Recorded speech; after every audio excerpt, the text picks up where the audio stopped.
want to start with. Now Let's I'm do just it then. enraged.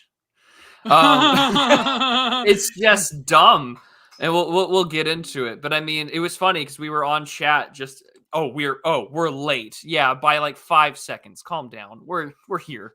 Do not worry. They want their fix, though. They want their fit, and we will provide. We've provided 38 delightfully good episodes that will be injected straight into your veins, and there'll be 38 more to come and 38 more afterwards. But yeah, no, it was funny because we were on more than 38. I mean, come on. Oh, of course, but I'm just going because we've done 38. Oh, so yeah, because there's 38. So. But it was funny because we were on. I think we're both in that Pat Casey's chat. Yeah. Someone was asking like what coal's being made today, and it's just another day in the coal mines, I suppose. But like I was telling you before, I think I'm gonna just start taking like early 2000s shitlib music that I like and put it into based lyrics for now on. Oh yeah, we're gonna do. We can't give them to you right away. They do have to be put into the air fryer first. Yeah, we gotta cook them first. We have to season them appropriately. But soon, Frito, soon. But yes, welcome everybody to episode 38 of the Digital Archipelago. We've got plenty of great stuff planned for all of you today. And we are fans of alliteration on this channel. We are alliteration appreciators. So the title episode is Jannies, Journos, and Jest. I think we're going to start with Jest first, and then we'll get to Jannies and Journos. Fresh ingredients only. So true. And we have specials planned for Digital Archipelagos numbers 69 and 420. 69 will be on Gio's channel, so you'll have to ask him. Gio, do we have an episode 69 planned? We're going to review the first season of Kink by Showcase. Okay, so 69 has been planned. 420 will be on my channel because it's an even number. I'm not joking. Can you imagine us doing that? It's going to be amazing. You'll have to provide me ways to get a hold of that, and I guess I'll send it to you. Okay, you know what? That's fine. That's perfectly fine with me. That gives me almost 30 episodes to prepare myself. They're only like 23 minutes, but each one is fascinating. All right. Alliteration aficionados, if you will. Yes, aficionados, appreciators. We're all there for it. So do we want to start off with, well, we said we're going to start off with Jest. So do you want to introduce us, Gio, to this wonderful little webcomic? Oh, God. So, because I don't know this gentleman at all. Apparently he's quite an infamous lib, but he did this comic and everyone was dunking on it. And I think my dunk got a significant traction as well. So pull it up if you can. I sure can. Here we go. Yeah, there you go. I mean, it's on Twitter. So, by the way, before we go, should we shill or sneed the super chats? Sneed them away. There's the wonderful link in the description that is also the pinned comment for today's chat. Entropy is always the great way if you don't want to give the new subcontinental CEO any money. But yes, Gio, let's go ahead and do that. While we have this comic on stream, we have things that you can actually enjoy that aren't so bloody woke. So, Gio, what do you have for us? So he said, can't watch movies. I said, isn't it bad you can't enjoy mass-produced toys? No, sorry, mass-produced slop. And I said, that came out like all, I said, mass-produced slop, like the culture industry hates you.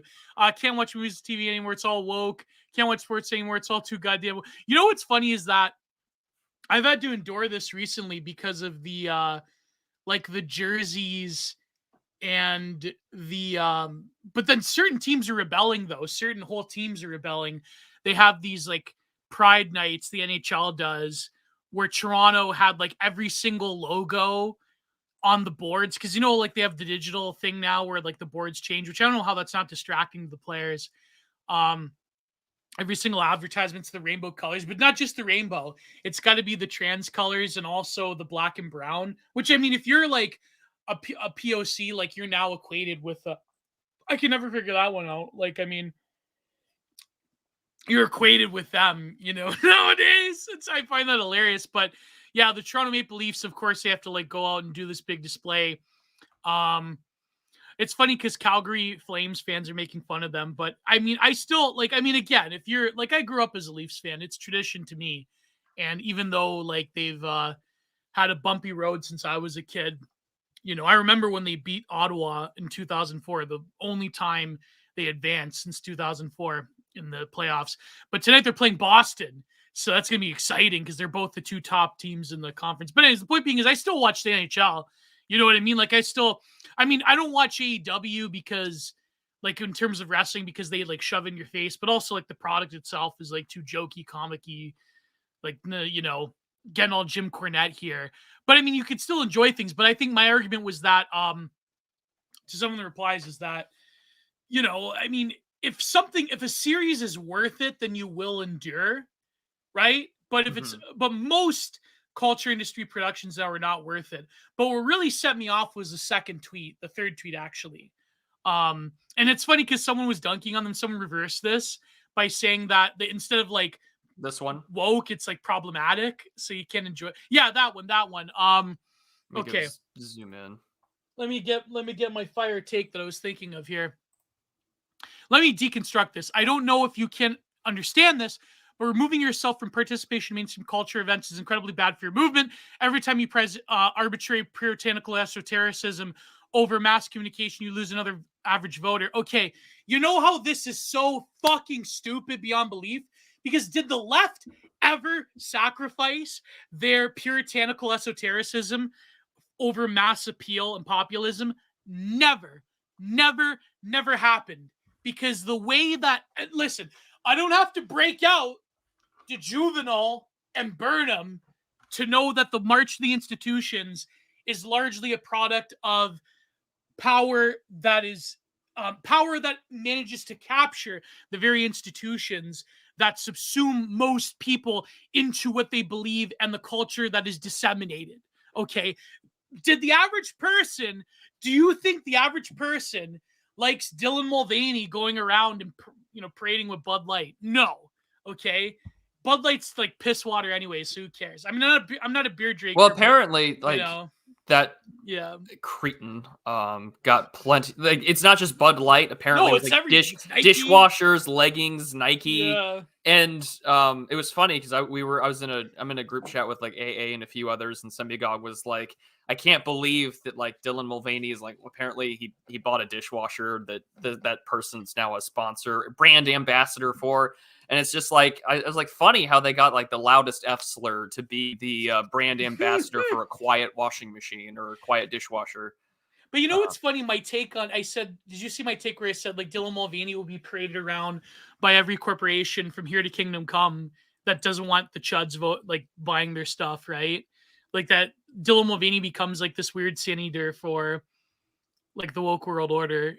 Did you see that take? Like, no, I did not. Well, I mean, the point being is that I feel like the average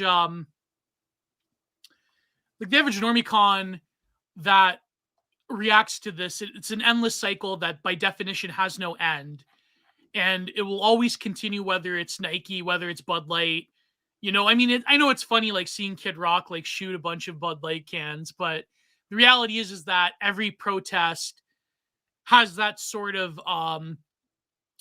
like the reaction to transgression, but the reaction to pop transgression is never going to manifest into anything unless it is accompanied by a sort of elite and institutions that are willing to enforce those sort of like morality laws. Like, for example, by the time like people like it's so funny, like maybe it's there's a reason why he's like a total like Trump broke his brain and he's a lib now, but you know, like Dee Snider from Twisted Sister, you know, like how he went to Congress and he's like ironing out his like pocket crumpled speech, and it was actually a decent speech.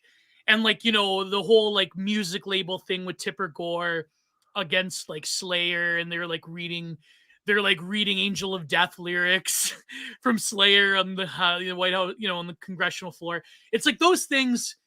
You have to realize that by the time the debates happened over music labels, it was already over, because there was already like a significant part of the culture industry and institutions that, you know, it's just a spectacle of, we're doing this, the Marilyn Manson concert's going to get kids to like worship Satan. And then so there's going to be like moral majority protests. Like by the time that was all done in the 90s, it was over.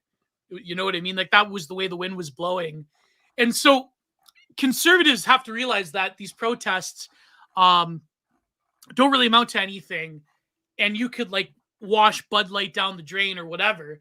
But, you know, at the end of the day, that's just a symbolic culture war thing. And I don't mean this in the same way, because I do believe, I'm not like Campbot, okay? I'm not like Logo. I do believe culture war matters, but this type of like mass appeal culture war does not matter. But this thread is like totally bonkers to me, because that's not only is it not how power works, but to say like the typical like liberal, and I saw the Ann Coulter take recently about the pro-life movement, right? Like it's the same, oh, you have to welch on your principles to appeal to people. That never works for the left. It only applies to the right wing. It only applies to conservatives. And so that's the little game. And we all know this. I mean, I know I'm just like posting coal right now, but the point being is that the way that power actually works is so divorced from the way people, the average like normie, talks about power, that it's insanity to me. And you're never going to get anywhere by saying that, well, we have to appeal to the, you know what the average voter like really is at the base of it. The average voter is appealed to by very like stark black and white Machiavellian concerns. They're appealed to by Gibbs, right? Maybe if I don't know, maybe if the Republicans in the States can become like the party of nativist, closed borders, quasi high Tory, so back to like populism, nativist, quote unquote, know nothings of the 1920s and earlier. Yeah. I mean, in Canada, we had high Toryism, which is essentially like economic left-wing populism mixed with social conservatism, unironically. But then, of course, like this is unfortunately that's being paraded around in the skin suit of like quote unquote the old right by the Sorhab Armanis and compact mags of the world. God. So this is the big issue. Did you see the Martin tweet about like I'm a trans prostitute, but then I didn't agree? I'm sorry. I used to do like drag queen story hour for 10-year-olds, and then they got upset because something about black people. Like, this is why the left is intolerable. My latest take for compact mag. And it's a great take. Yeah, a lot of people I know write for compact that I respect, but it is this is a great take. But go ahead. But again, this goes back to the issue of like, well, we want like, and this is the thing I've noticed with it's not just Sorhab. There's this whole like bit of like right. I don't even want to say right wing, but I mean, there's this bit of like New Dealer conservatism that goes around. And pardon me for being a bit like maybe old right, or maybe it's like the knee jerk libertarianism. And I've read too much of those guys, but it's thinking to myself, you realize that what emerged out of that revolution, which it was, because I mean, you don't have to read Curtis Yarvin to understand that there were people in 1930s and 1920s America that were like, wait a second, this guy wasn't, he's not doing any of the things that he campaigned on. And now he's radically altered the country through things like deflation, altering the silver trade, et cetera, et cetera. And it's just like, you want to be that guy, and what's worse is that I don't even mind being that guy, but I don't want you, that sort of particular camp of people to be in there at all. And it's an absolute bloody mess, and it's like, do we make our nationalism socialist or our socialism nationalist, right? Like that's a pretty good one, Fishy Frenzy. I like that. But people know this. I'm critical of capitalism, obviously. I mean, same.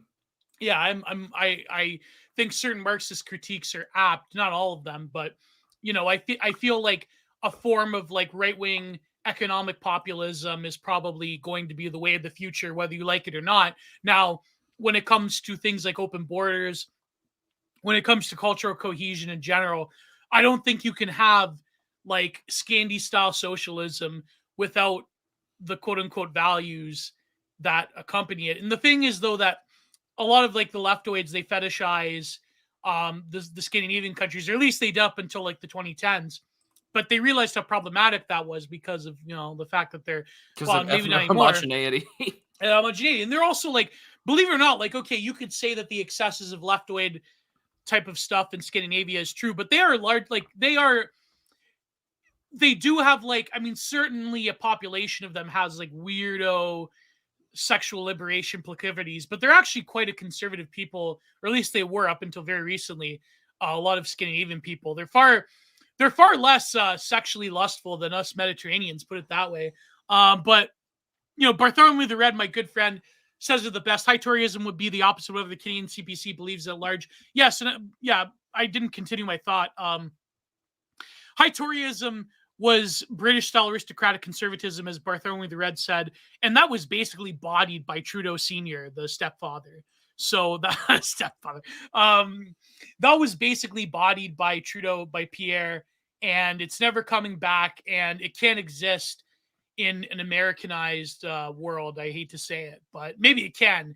Maybe if Canada was willing to ditch its symbolic left-wing anti-Americanism for a much more substantial sense of identity and rootedness that isn't so influenced by America, then I could see it probably coming back. But then, like George Grant, he wrote a lament. I remember my my comparative politics prof, who's actually, you can find his interviews. He's a China expert. He talks about China all the time in the Globe and Mail. He said, well, that's the thing, Gio. It's a lament. It's a lament. You have to realize that it's all over. And George Grant says it's over. I go, it's over? He says, yes, Gio, it's over. And so it's so over. Where were you when George Grant said it's over? Yeah. Well, I wasn't even born yet. So he wrote this book. I think he wrote the first draft in the 50s. But, sorry, I'm getting confused by one comment in the chat. Do I sound like him? Maybe a little bit. I sound a little bit like him, but maybe a little bit. I don't think so. In the slightest. Well, we both have the same. Me and Fuentes both have a very higher baritone vocal range. That's probably what it is. I'm more of a high baritone. So, red Tories are So as internet friend says, in Canada we call them red Tories. Conservative but gay rights. Well, that's basically every conservative is a red Tory nowadays. But let's face it, the Republican Party is basically the log cabin Republicans at this point. So I was asking American populists, but in Canada we have the term red Tory, right? But every conservative now, I hate to say it, is like a red Tory. But does America have an equivalent of a blue dog Democrat that isn't the word rhino? Do you have an official term that's not just rhino? In America, you have blue dog Dems, right? Do you mean Republicans that are more socially liberal, or? Yeah, Republicans that basically should just be Democrats. That's pretty much a lot of the Republican Party. No, we just call them rhinos primarily. But I use the log cabin Republicans because that's primarily what was the California-based, group that was trying to get, gay rights and more gay representation into the Republican Party. And so Longhouse cabin Republicans. Yeah, so the Longhouse Republicans would be a good way to call them. But Lindsey Graham's a great example. He's not a log cabin Republican, but I just consider him to be just so spiritually homosexual that it might as well be the case. Is he actually gay though? I always ask this. We've talked about this on previous episodes because in the South you can get sort of a feminine Southern affectation, a gentleman aristocratic gay man. Yeah. But it's not confirmed bachelor, because there are plenty of straight men that have that voice in the South. Yeah. But Lindsey Graham's just a straight up queer, and I don't care what anybody says. Does he have a beard? Well, he did, but John McCain died, so Oh. No, but does he have? He doesn't have a wife or anything. I don't think so. Does he have a wife? Gio has no gay. I have pretty good gaydar. Lindsey I live in Graham, Canada. My gaydar is pretty screwed up, so I can't. Does he have a wife? I don't think he does. Or did you hear what I just said, Prude? No, I didn't. No, Lindsey Graham is unmarried. He almost married a flight attendant named Sylvia, who he met while he was living in Germany's when he met in his 20s. So no, I'm just gonna go with presumed queer. He is a confirmed bachelor, straight up. Yeah. No, I said that. Someone said Gio's gaydar is broken. I said I live in Canada. Of course, my gaydar is screwed up. So yeah, rip. Press F in the chat for Canada, because they took the anti-protest. If you're protest against drag queen story hour or whatever, you go to jail. Well, it's proposed. I don't think. Hopefully it doesn't pass, but you never know. Probably will pass. I wouldn't be so shocked if it passed. But it's proposed by, of course, a Vancouver politician. Oh, of course. Next to the drag queens. But you know, yeah. To on this tweet, like removing yourself from participation in mainstream cultural. This is the problem, though. Is that? But here's the thing: no one does it, though. Yeah. You know, unless you have gone out into a cabin, all of your stuff is on like a hard drive or a VHS backup, and you're watching shit out of a VCR. You're from consuming 35 years videos ago. every single day. Yeah, right. That's the case. And then secondly, there's a whole industry of people reacting to cultural events. There is, you know, there's like Doomcock, there's the Critical Drinker, there's the entire EFAP crowd, there's all sorts of stuff out there that is their sole purpose is to react to the culture, to get their money by performative and very real outrage, which engages into it. How many quartering videos and how many how many like, people the quartering, you know, the I guess even Sargon, let's face you know, as much as we love menace, him, you know, that sort of stuff. Yeah. I mean, as much as we love Sargon, you know. And well, Sargon included, right? I mean, that whole thing started as a cultural reaction to a piece of mass media and culture being taken over, more or less. And so, yeah, opinions are a very hot commodity. I guess they're like hot cross buns. They only really work when they're hot. Yeah, when they get stale, they're not great. You gotta like, yeah. This is why I try not to do hot take videos. Yeah. But this is the thing, like, yeah, people are like, well, don't consume. And it comes back to the end of the day that we're all speaking past each other. You know, continue to reject the consumer BS. It's right for the left. I mean, people don't want to be indoctrinated. And by consuming, I don't want you to have a personality that is solely based upon what you consume. Like, the right will criticize the very thing that the left makes fun of, or the left, like, tries to point out, which is like, oh, like, the capitalism produces consumer identities, nothing more, nothing less. There's nothing authentic. There's nothing there, which can sometimes sound really reactionary. And it's really depressing because it's just like I feel like at the base of the consumer meme, which really started out with making fun of Movie Bob, of all people. Like, this is where we're going to defend. This is the house that you want to do it. Imagine if you can get the G-Slop audience reaction and convert them to unironic internet racist. I mean, we can try. Wow. We can try. No, but subversion was always there. I mean, it was always like there was always literature of various alternative cultures, you know, literally for hundreds of years now. It's just that when it becomes at the actual heart of a civilization, it never works out good. So I think that's probably the argument. I mean, you know what I mean? Like, there's always going to be the seedier parts of town that will entertain certain clubs of ill repute. You know what I mean? So I feel like there's always going to be that in society, but at the same time, when it becomes ubiquitous, when even like the average normie knows terms like top and bottom and you know, and when the average normie knows about, I don't know, pansexuality, then it's like, you know what I mean? There's nothing there. It's just like, it's well, and I mean, even go back further, right? Like, this isn't a recent phenomenon. I want people to consider the 1952 film High Noon with Grace Kelly and Gary Cooper. You know, screenplay was written by Carl Foreman and directed by Fred Zinnemann. And of course, like, Carl Foreman was, you know, he famously had done, you know, and produced films like Bridge on the River Kwai and High Noon. And because he was blacklisted in Hollywood for a reason. He was a communist. And he had, in fact, hated the fact that High Noon was as successful as it was because people misinterpreted his message. And in fact, it was known by the president of the United States at the time, Eisenhower, as one of his favorite movies. Mm-hmm. And so it's just like, you know, this stuff is like, it goes back as old as time. And I think it's important. Like, I don't think anyone is telling you to disengage, but people should be aware of the fact that there is innate left-wing messaging in here that serves as the social programming for socialization. Yeah, it's like someone asked me recently, tomorrow I come out with the Q&A, another Soul of Writing mega show of Content Minded. And someone asked me about how the left wing is sort of like a force that's been around for as old as time. And I said, yes, there's always been sort of a quasi-Manichaean force that has had a particular spirit of subversion that was always there. And I have based reading of Brokeback Mountain. Well, maybe. Brokeback Mountain was like the only on Caribbean Rhythms. Oh, but no, it's I mean the left wing is like, we use these terms right wing and left wing, but I think there are forces as old as time.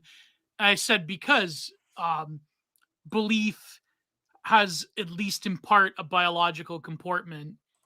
I think that there's a multiplicity of factors, even on a spiritual level, that goes into why people believe what they believe, or why people are attracted to certain things. Even like unironically, like watching the show Kink, you could like really go into like how someone's past, someone's childhood, someone's beliefs inherently inform why they're into, I don't know, something like BDSM or something like being, trans or whatever. Like there's obviously something that just explodes in one's mind that leads to certain things.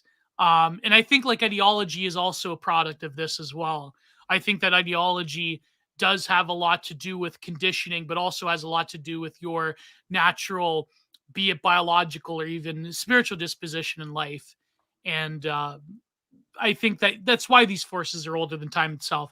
Even like, really, you could say the first true leftist was probably Desaad in some ways. And it's funny because I shouldn't say that. Shankara in India actually was probably the first true leftist. But go ahead, Prude. Sorry. Oh no, this is where Morgoth has a great essay that I'm going to recommend people, and he's done a video on it. But it was talking about like the left, and he had a reading of Milton, where Satan is the first leftist. Yeah, it's true. There you go. So there you go. Right? Yeah, it's probably a good one. So but the comic itself just sort of irks me because this is he's falling into the whole consumer identity thing. And again, you should also not exist apophatically. Your political identity, your actual, not even just political identity, but who you are as a person should not exist in this realm of via negativa, this apophatic political identity that I am because I am not X. If you only exist purely in the negative, it's very hard to get people to come on over. And that's the point that I think he's trying to get with this, but it fails miserably because people can enjoy things that are not intrinsically woke. We will recommend the Mystery Grove movie list that occasionally pops up from time to time. But what enjoyment do I get out of life? Great books, friends, family, hanging out with other people that have like-minded views. Like it just, we've abstracted ourselves to have, it's such a surface level binary of like good thing woke, bad thing, not woke or whatever. It's just very frustrating. What are you talking about? There is no movie list. There's if only you knew. But yeah, there is a movie list, but it changes from time to time. Yeah, and he keeps deleting the tweets. But no, I mean, even like stuff that is like smut or subversive. God, I'm talking to you about how I'm watching the show Kink and how I went to heroic lengths to get this thing. But no, it's funny because my good friend Marcus, he tweeted about like left-wing high openness, what was it? Left-wing high openness, low disgust, right-wing low openness, high disgust. And then he goes, real patrician esoteric right-wing, high openness, high disgust. And I have both actually. I'm surprised at I have high openness, but also a high disgust impulse. You never met someone like me. It's true, man. I enjoy, on an intellectual level, I enjoy a lot of stuff that the average like trad account on Twitter would be horrified at, but not enjoy, but find curious or find fascinating in some level that I don't necessarily agree with or I think should be promoted in society. But I do feel that there is, if it's a sufficiently highbrow, it is intellectually interesting, then maybe if you have a sufficiently grounded spiritual life and a hardened heart, then you could probably enjoy it. Not enjoy it, but like enjoy is a bad word, but not a bad word, but enjoy is like a complicated word. But you can you can appreciate the exploration of something, but very few people can't do that. I think very few people shouldn't be exposed. Very few people should, like most people should not be exposed to a lot of different media. So, for example, like Fraser asks, Theory Cell take on homosexuality. Well, that's a very complicated subject. I feel that, I mean, unironically, like there is a part that in you BAM can get an that talks answer on about Twitter.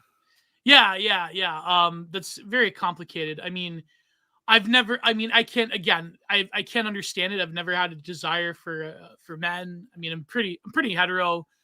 I mean, obviously, I talk about very, very, very heterosexual type of stuff. I was about to say, have you not seen every other episode of this show? Gio is one of the straightest men out there.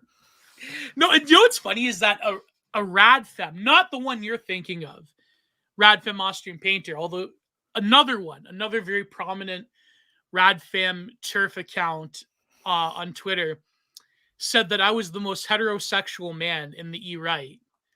I'm like, wow, is that a compliment or is that pretty bad? I don't know. But that is true. That is on record. So once a philosopher, twice a pervert. Exactly, 100%. But no, I think that I'm going on too long here, Prude. Help me out here.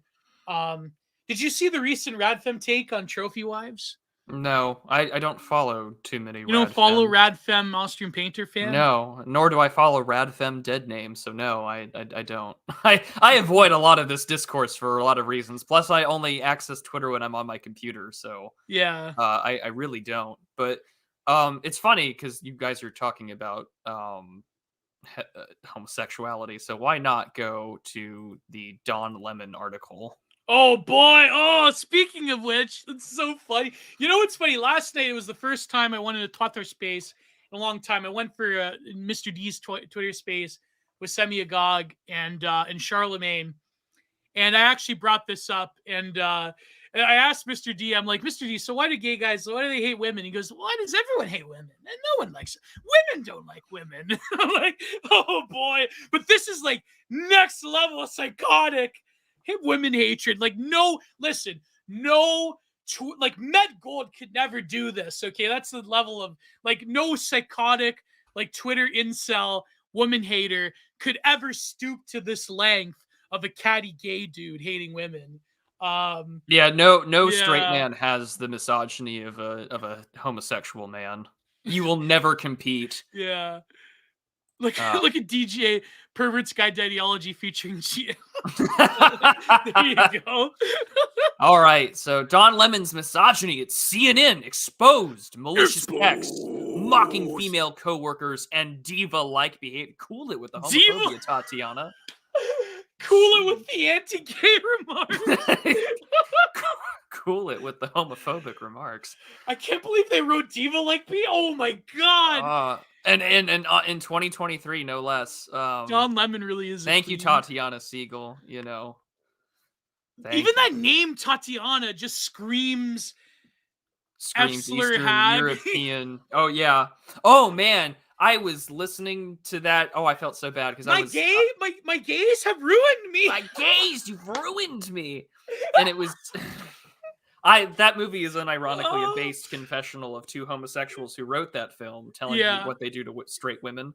Oh boy, especially fat straight women. Oh yeah, it was bad because I was I went to our community meeting in the small town because I participate in local politics, and someone was complaining about like that their daughter hasn't gotten married and she's like nearing 30. All of her friends are gay men. That was that was running through my head this entire time I was having a cup of coffee with this woman. My gays, you've ruined me. And I'm just like, yes, people don't understand how F-slur hags are just totally ruined. And I was like, you should watch gays will admit this though. You should watch the movie Pig Hag, madam, and you'll understand why you're not a grandmother. You know what's funny is that Mr. D in the space, he's like, well, I guess I've ruined Cow. I mean, she's a fat woman. I'm a friend. I'm like, oh my God. Oh Lord. We love Cow, folks. We love Cow. We love Panama Hat. They're engaged. We should probably not be dissing them on air. No, we're not dissing them. No, it's not. But no, Mr. D was dissing them. So that's almost commonplace because he and Panama Hat are close.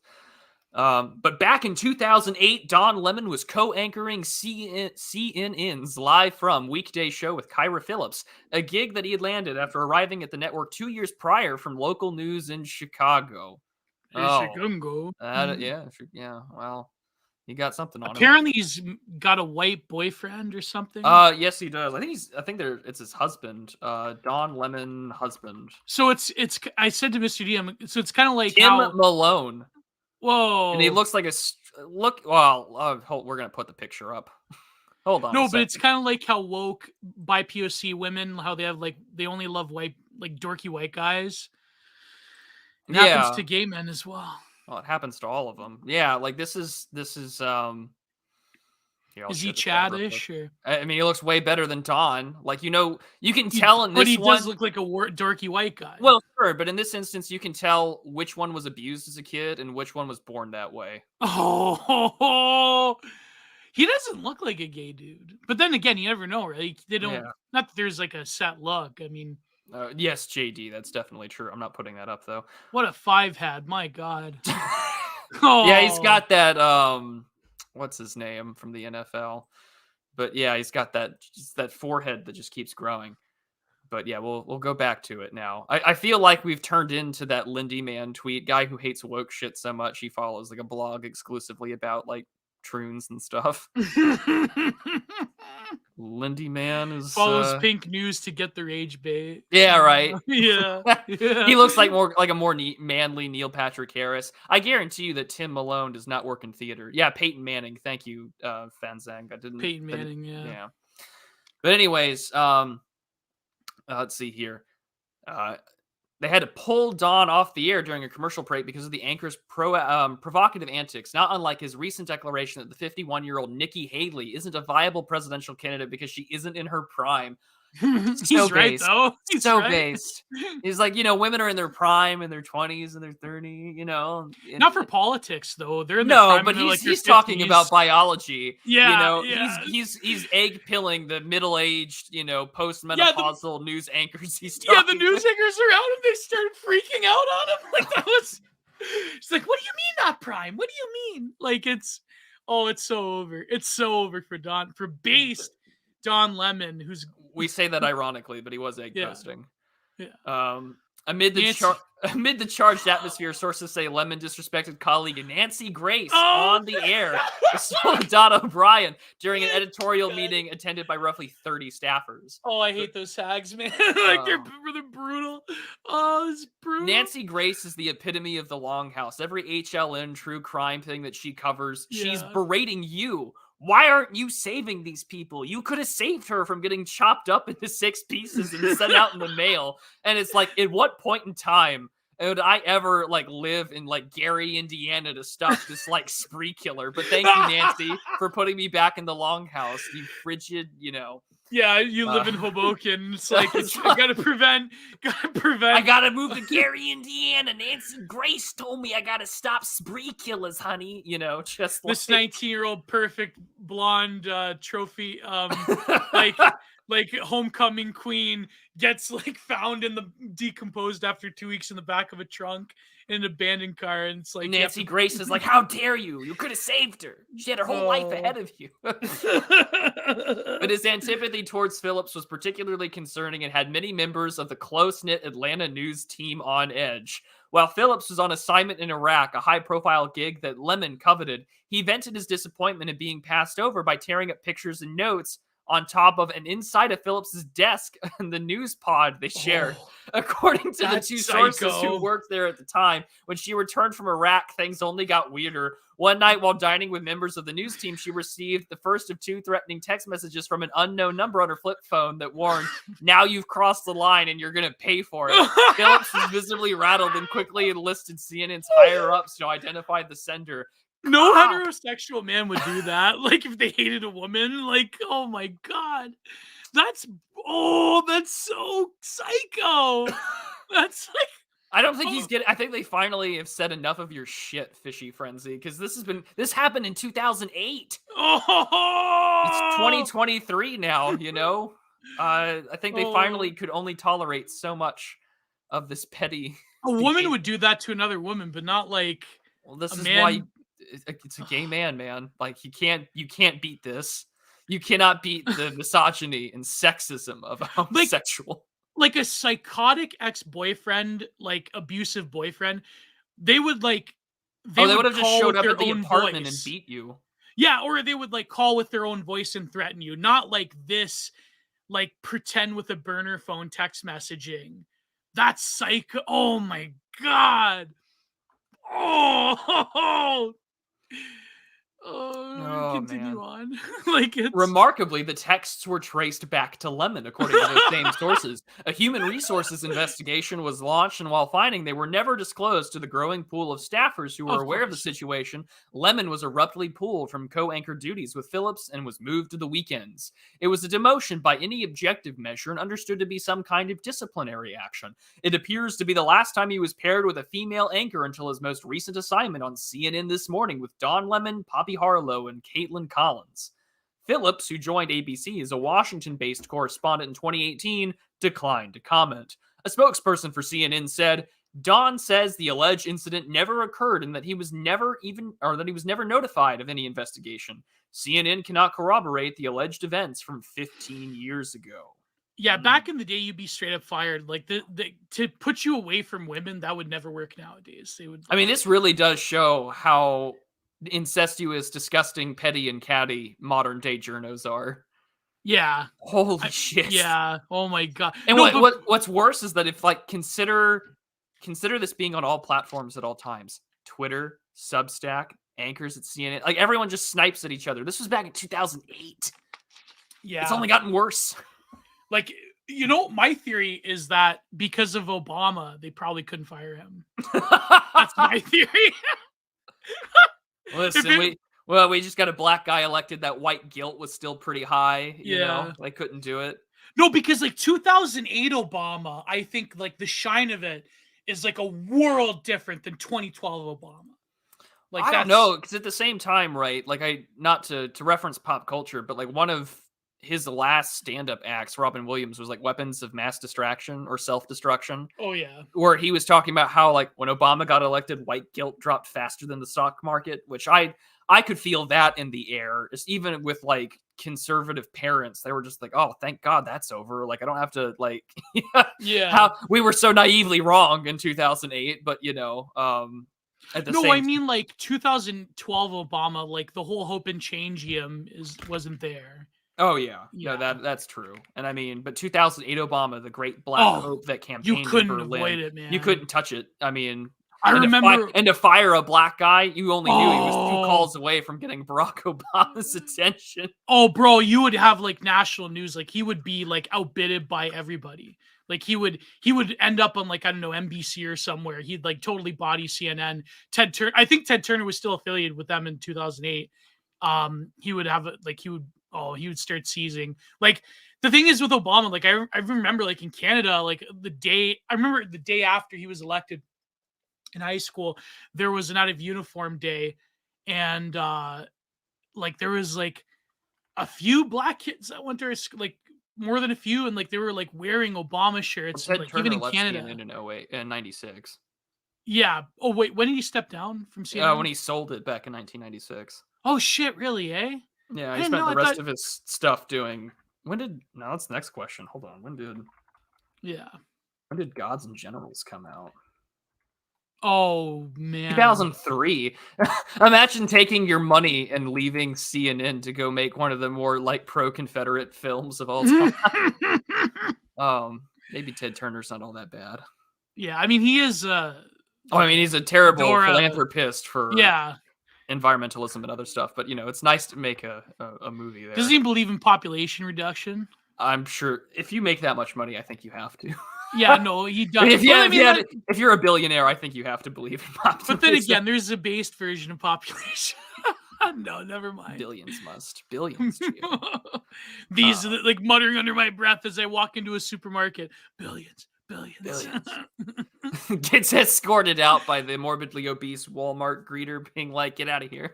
Billions. Yeah, Ted Turner's Captain Planet. So yeah, he's got to be a population reductionist. No, I think he had you went on record in interviews saying this. I remember Alex Jones used to make a big deal about it. But you know. But in the wake, mea culpa. What's this? Twitter mea culpa. Go ahead. Sorry. But in the wake of Lemon's February 16th Haley comments derided as unacceptable and sexist by everyone from CNN chair Chris Lick to Haley herself, and even referenced by Oscar winner Michelle Yeoh during her Best Actress acceptance speech. His fate at CNN hung. I didn't even watch the Oscars. His fate at CNN hung in the balance, with many colleagues privately calling for his ouster. Despite the outcry, he landed back on his feet after riding the bench for 2 days, posting a Twitter mea culpa in which he insisted that he's committed to do better. Be better. You can do better. He's a gay dude. He has no obligation to like. Come on. Like someone said, are gays immune to getting Longhouse? What is let me scroll up. Does he get away with are gays immune to humiliation of in the longhouse? I go, well, kinda. They get off on it. Yeah, gay guys, they don't like shaming by women doesn't work on them. I don't think. Maybe, but like I guess in Don Lemon's case where his job is on the line. But no, like deep down inside, Don Lemon probably has no shame. Yeah, like no shame. Nikki Haley's a bug on his shoe, basically. I mean, Nikki Haley's a bug on everyone's shoe. Yeah, but I can't hate a woman who is pretty I don't know. She's all right. Is she a fellas? Oh, no. Haley. We'll let Billy tweet out a picture of young Nikki Haley. You got to get him to do that. Yeah, young we Nikki should. Haley. Yeah. Go post that in the chat real quick. Her daughter is pretty... Doesn't Nikki Haley have like a daughter or something? Who's married to some, I think, African gentleman that she met in college. I think that's the price she had to pay for running for the White House. Yeah. Yeah, exactly. That's like this... and ignoring the matter altogether on his February 22nd on-air return, still the incident has spotlighted Lemon's troubling treatment of women and unprofessional antics dating back nearly 2 decades. Whoa. Variety spoke with more than a dozen former and current colleagues who painted a picture of a journalist who flouted rules and cozied up to power, all while displaying open hostility to many female co-workers, each and every time he appeared to charm his way out of facing any meaningful consequences. What a number being a gay black dude can do. Oh boy. And media. That's Preet Zakaria couldn't even get away with this. No, but he's not gay, is he? No, but I mean, like, if he was banging interns left and right, he probably does bang interns left and right, but they all do. Yeah. All right. Well, those who worked with him say that he was a shameless name dropper and left behind hints that he socialized with important people, like handwritten notes from Stedman Graham that he had taped on his computer. Some were unnerved by his talk of previous lawsuits, believing it signaled that he was litigious. He frequently let drop that he successfully sued Tower Records, as well as the Chicago PD for racial profiling, and didn't need to worry about money thanks to the settlements. Variety can only find record of the former, which was settled in 2001 and appears to be sealed. Though a CNN spokesperson, Lemon says he never sued the Chicago PD. All the while, he began openly dating a fresh out of college staffer with a major age difference and power imbalance. Lemon was 41 while the staffer was 22. We can't. That's not an age difference for gay dudes, though. Oh, I mean, that's I almost want to say that's the average. That's the average. Yeah, I mean, he was the sugar daddy. He was the bear. He was the Nambla without all the stigma. You know what's funny is that on Kink in the first season, there's this like fat like bear BDSM master who is also of a certain identity, and it's like he's actually a very articulate guy, but it's like, yeah, Don, I mean, was he basically paying for a younger, hotter boyfriend? Is that what he was doing, Don Lemon? Why not? I mean, hey, it's the pair would drive to work together in Lemon's car and began a long-term relationship. Dating a junior employee was frowned upon at the time. So is it just now the norm, right? You know? Okay. Being gay is passé now. It's kitsch now. Yeah, it's exactly like being a gay dude is not subversive at all. It's just It's like, and you would see this too in the early aughts when they had Will and Grace, because they were arguing over who was their most gay friend or whatever. And I think at a certain point they're like, well, I have somebody, she's, and then like Will would reply, not on her birth certificate, right? yeah. So this stuff is just, it's been around forever. It's been around forever. And I say that like that show is ancient, but it is like, I can't put that up, Excesses of Liberty, but that's hilarious. Even like being like a Leatherman isn't like that. Like it's in pop culture, like sitcoms. Well, we've desacralized we've desacralized art, and then by extension, we've made transgression so performative that it's like, oh, you're wearing leather and praising Satan at the Oscars or the Golden Globes or whatever. Like, I'm not surprised. You're whipping each other. Like, yeah, you're self-flagellating, and you're not making fun of the Catholic Church. I'm not surprised. Yeah, it's just it's fascinating when you go into it, but he's a misogynist. But notice it's only women complaining. Yeah, I noticed that. I wonder. It's like, I wonder if there's any male cohorts that would because they'd be. That's the thing. The women can complain. The women can complain for open misogyny, but like if the men were like, "Well, he's hitting on me and I'm straight" or whatever, like then you get into problematic territory. No, but that's why like gay dudes have always hovered around the right wing, because we got it's sort of like they can say things that we're afraid to say about women. We accept the misogyny of them. So they're like, come on over, right? Yeah, I mean, that's what I mean, but that's always a dangerous gamble. It's like my based, Well, I just think about that bit from Murdoch when I'm talking about Milo Yiannopoulos, but he's based, homosexual racist degenerate. How does one become a phobic? I would like to try it. Well, are you afraid of anything? Because if not, you can just be a bigot. Yeah. That's It's not that I don't like. I've known a few. I've been friends with a few gay dudes in my life. It's not. I don't know. It's maybe I don't know. Maybe I'm just gonna act like the more I talk about this stuff, the more I become a libtard as we go on. So, one of my best friends was a gay dude. Yeah, one of my best friends was gay. She's actually best friends with a lesbian back in the day. Who ended up she's in the Peace Corps. She was in the Peace Corps. She's retired now. She actually went to Bosnia, and my mother's like clipping that seal.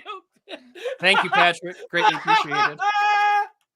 Oh man, but no, it's funny because like my mother's friend, she's like, whenever she comes by again, like don't start talking about the Bosnian War. I go, okay, I understand. I don't want to red pill her about how based and red pilled the Serbians were. Yeah, but no, listen, not condoning whatever they did. Okay, not condoning what the Serbians did. I'm just saying the narrative of the war, as told by the State Department, is probably not correct. That's my controversial opinion, but I don't know. What do you think of the Bosnian War, Prude? I do not have a well enough informed opinion to give you a take. Okay. You weren't alive back then. I was born in 1995, so. Oh yeah, you were alive back then. You were alive during Sarajevo. Oh yeah, right. With living memory and ability to form a political opinion based upon the events of the war. Just like my virtue of being born in 95. Oh yeah, I'm gonna know it all about it. Although I should ask my dad. He was over there. Yeah, I was gonna say your old man was probably over there. Well, I know he went there after the war to help like clear out fucking landmines and shit. Yeah. But wait, he was a Navy officer, right? He was an Army officer. Oh, okay. So, but he wasn't even an officer either. Oh, is he an officer? No. What's I'm not saying anymore. Okay, sorry. Sorry. I don't need people going after my family. I have people already accused me of being a Fed as it is, despite the fact that that's people not true have accused you of being a Fed. Yeah, I've mentioned I'm an Army brat. People are like fucking Fed. Yeah, as soon as you mention anything with military, they think you're an intelligence officer or something. You work for the Office of Naval Intelligence. That's always the go-to, eh? Like that's the conspiracy. Like, I would love to work for the Office of Naval Intelligence if, like, I lived in a Halo-like universe, but not in this one.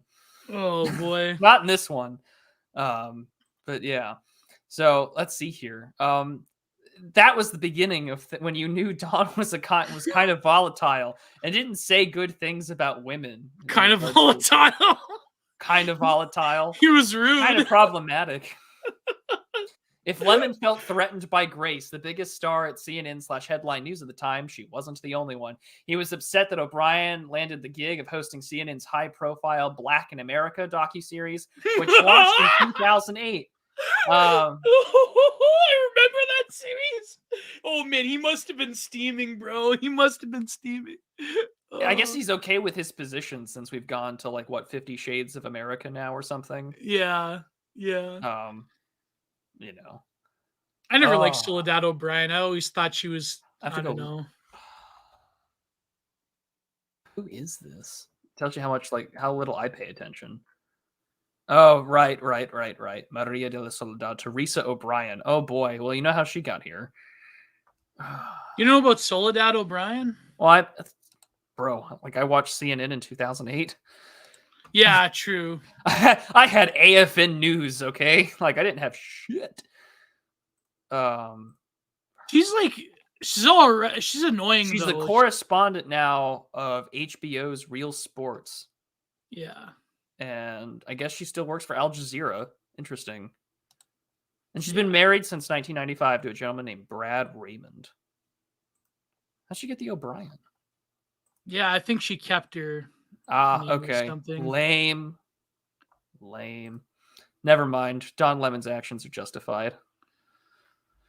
Oh, she's like turbo annoying now because now it's like during an editorial call attended by roughly 30 staffers, he suggested O'Brien isn't Black, according to two witnesses who found the characterization wildly offensive. Oh my god! Oh, that's brutal. That's like... Who wasn't present tells Variety Don has long had a habit of saying idiotic and inaccurate things, so it sounds pretty on brand for him. Yeah, he always says stupid things. When did he say, like, during the Trump years, he said quite a few stupid, like, just stuff. It's not stupid like, oh, he's a libtard, but like stupid as in he doesn't know how to properly construct a thought and like verbalize it. And so it comes out all wrong. Like it's, I don't know. Remember when he was drunk at New Year's? He said he was lonely. Wasn't also Anderson Cooper drunk one time on New Year's? Yeah, I'm getting them confused. I think they were both drunk on New Year's at different occasions, and they both like had this like meltdown over being like, you know, single or whatever. It's going to be cruel if the person is annoying. I don't make the rules. That's true. That's very true. Mom's Cuban, dad's a potato. A little bit of Irish in her. Soledad and others have in the past correctly referred to her Afro-Cuban heritage as it's a unique part of her personal story, but Don denies making any relative remarks in the derogatory way. When he wasn't shocking his cohorts, he was annoying them with diva-like behavior, said one, like skipping editorial calls, showing up late to the newsroom, or just generally exhibiting disengaged behavior. From 2009, CNN was allowed to send one journalist into the Staples Center to cover the Michael Jackson Memorial. Lemon was the choice, while Anderson Cooper and O'Brien anchored outside. Sources remarked Lemon complaining on social media that Cooper got more airtime. That led to a come to Jesus moment, says another senior executive from that era. Don was told, look, you've got to address your behavior. Your performance as a reporter is great. Your behavior, that's got to improve. It's what's going to derail you if you're not careful. Instead of reining in Lemon, his supervisors let things slide. Perhaps because he had fostered a close friendship with then Turner Broadcasting System Chairman CEO Philip Kent, sitting in the Turner box alongside Kent at sports events. Oh, it's like if you were friends with Vince and you're in the gorilla position. It's like you're cutting it up with Vince McMahon. It's like you ain't never going to be written off of SmackDown. After Kent. What a time to be alive. Oh, man. Can you imagine? Like, you know what's fun? Do you remember when Alex Jones described the CNN newsroom? Like, he described the green room as like covered in filth, and like there was like feces all over the toilets and everything. And there was like a greasy stained poster of Fried Zakaria. What's his show? What was his show called? Fried Zakaria 9/11. It was a number, I think. I forget. Let's see. I'm gonna look it up now. After Ken hired Jeff Zucker to run the network in 2013, Lemon only became more of a provocateur. After 6 months after Zucker arrived, Lemon gave his on-air take on 5 ways the Black community could fix its problems, including suggesting pull up your pants. He went, he did the Obama. He wanted to add walking around with your ass in your underwear showing that's not okay. Yeah, I'm sure Don Lemon really means that. In fact, it comes from prison. When they take away belts from prisoners so they can't make weapons. Oh my God, he actually said that. And it then evolved into which role a prisoner would have during male prison sex. Oh my God. The one he said this on air. The one with the really low pants is submissive when you get my point. He would know. Oh man, he just described butt cheek busted prison. He described the prison brag on air. Like, well, you know, it's every Big Herc interview.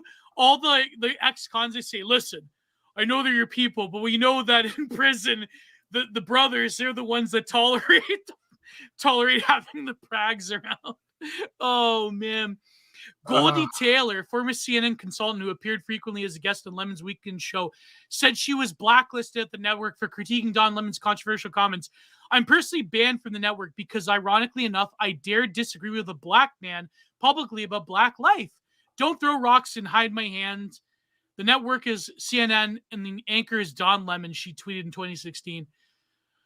Wow, my God. Yeah. I'm sorry if this segment is on the show is cool, guys, but it's funny. It's. I think after, because it's not yet the weekend, but I think after this week, I think everyone needs a little bit of laughter. Yeah, it's true. It's very true. Oh my God, he actually tweeted that out about prison. That's hilarious. He said it on air. I remember the pull up your pants bit. Yeah, he said air. it.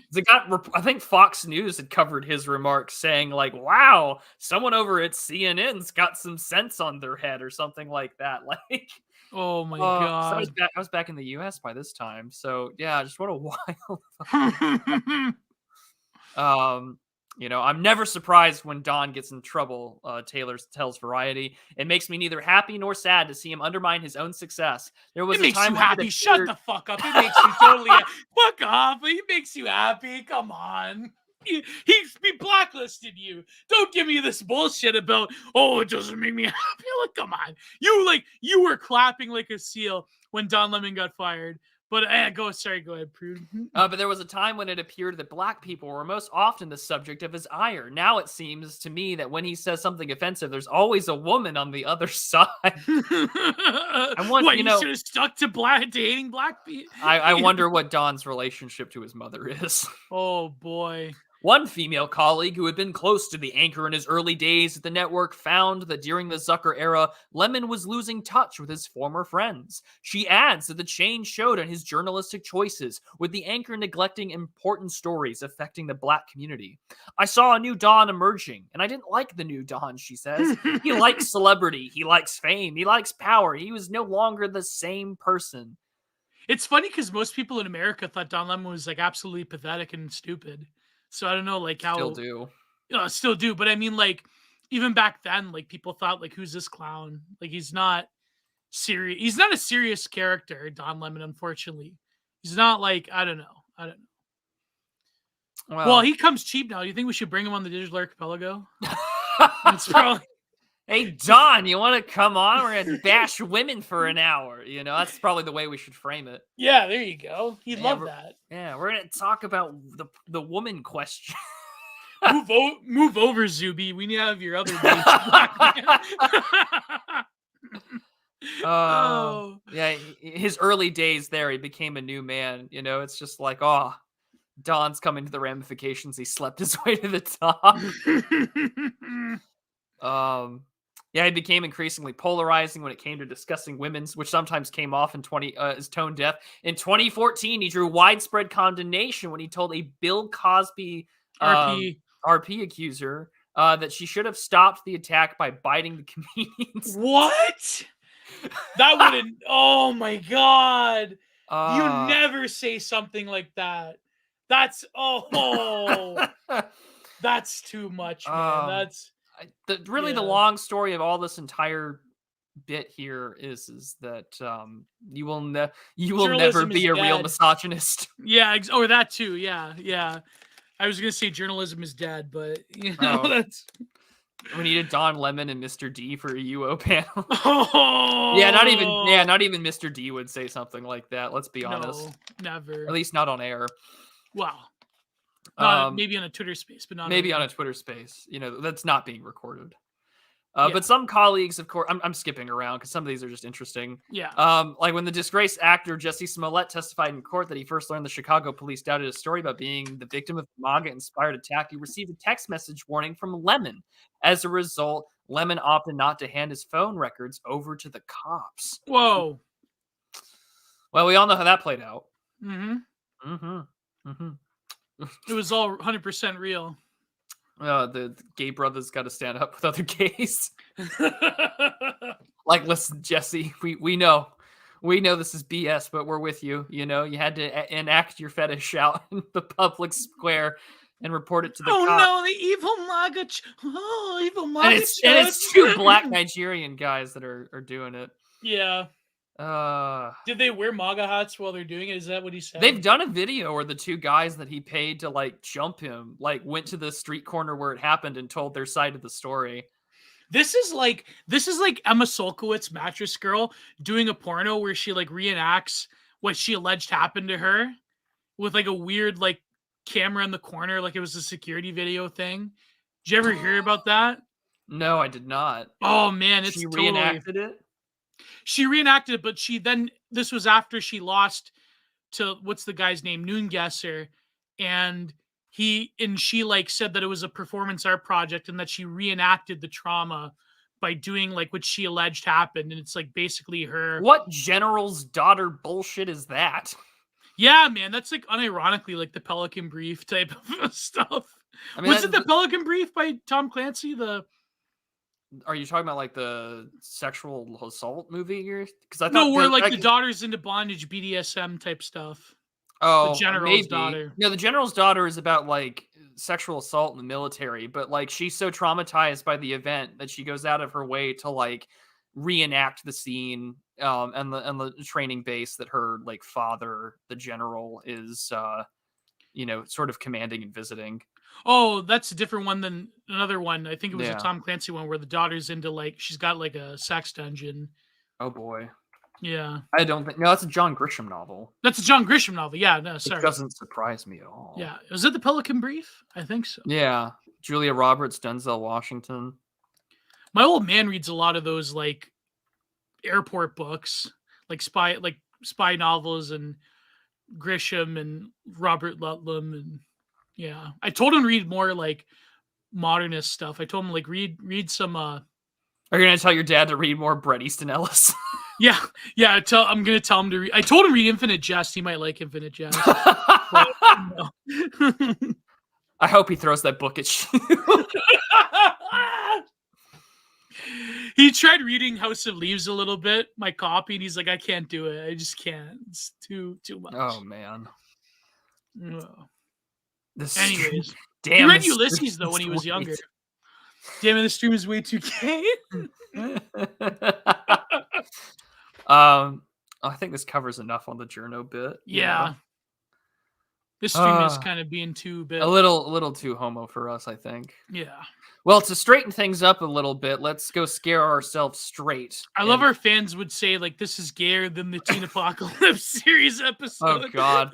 At least our audience is straightforward enough to tell us that listen, guys, you need to move the fuck on. We endured far too many episodes. Too much crap for you all. But we'll scare ourselves straight and cover the Trump arraignment. How about that? Yeah, sure. So did everyone saw everything that's played out with this arraignment. Oh God. And what I found beautiful about everything about the arraignment is that no one could look at this, like, you know, the indictment and the news and everything about it and the press that came out of it. Like, here, I'm going to pull up a picture and see if I can find a pretty good one. Because, like, you look at these photos. Pull up Blue Templar at it. Oh, no, I'm not pulling. No, that's exactly my point. Is that, like, thanks to Lou Templar and others with AI, even though these are the official press images out of New York Magazine and the New York Times, no one and their mother, I looked at them and I was like, this can't be real. You know, like these could be fake. Every image I'm seeing the president, it's almost as if, and Lou Templar, you subversive, you know, he kind of like psychologically prepped everybody. Yeah. Like, welcome to the hyper real, you know, news cycle. Where that you don't know if it's an AI art image of Trump, like, breaking out of prison, or he's got, like, his one fist in the air and he's in an orange jumper, or he's sitting in prison reading Bronze Age Mindset, you know? Some of them are entertaining, but others look kind of like legit. Or he's, like, out of Stargate with an AR-15. That one's great. Like, he's going with the troops, like, I'm gonna free... Dark Maka has only just begun. Oh, boy. Like, no, it does look like an AI image edit, but, like, Trump's face is actually astonishingly, like, it's difficult to, like, truly capture. People said that my drawing captured, like, the punished MAGA vibe, but Trump, like, these images don't look, they look like they're generated. Eric Trump posted AI image of Trump now. I wonder if they were Lou Templars. I wonder. Is Eric Trump on Twitter? Let's find out real quick. I think so. Is it probably on Twitter? Eric Trump is on Twitter. Yeah, so I'll go to his Twitter account and see where. Well, he's got some. Yeah, he's got some. He posted one that doesn't. It looks more like an artist's rendition. I'm trying to see if he's got any more, because he just looks like a peak boomer. Yeah. Poster. You know, Trump for winning, you know, the winery, you know, it won the best in class San Francisco one. Like, what's some high-minded, you know, I mean, he's like ahead of the Trump brand, so I mean, it makes sense, but yeah, he's only got one like this. So here, I'll show this one. So yeah, I mean, this people know that's that one. Yeah, this is fine. Not Lou Templars, you know, Trump in prison reading BAM. Yeah. Yeah, they're also blurry. The one where he's like getting like the one where he's getting like held up by the cops, that was pretty good one. Yeah. Where he's like running away, like, it's amazing. But yeah, so I don't know, like, the hot take. I think people have been hearing hot takes a lot about this. I mean, I talked a little bit about it with American Populist. Like, they wanted this for a reason. It's not going to do anything to his base. It's not going to sacrifice any votes. There's not going to be a boomer in America that's going to be like, oh, like, he got charged for paying off that porn star. I mean, I guess, no, it's not going to happen. Like, it's just a humiliation ritual at the end of the day.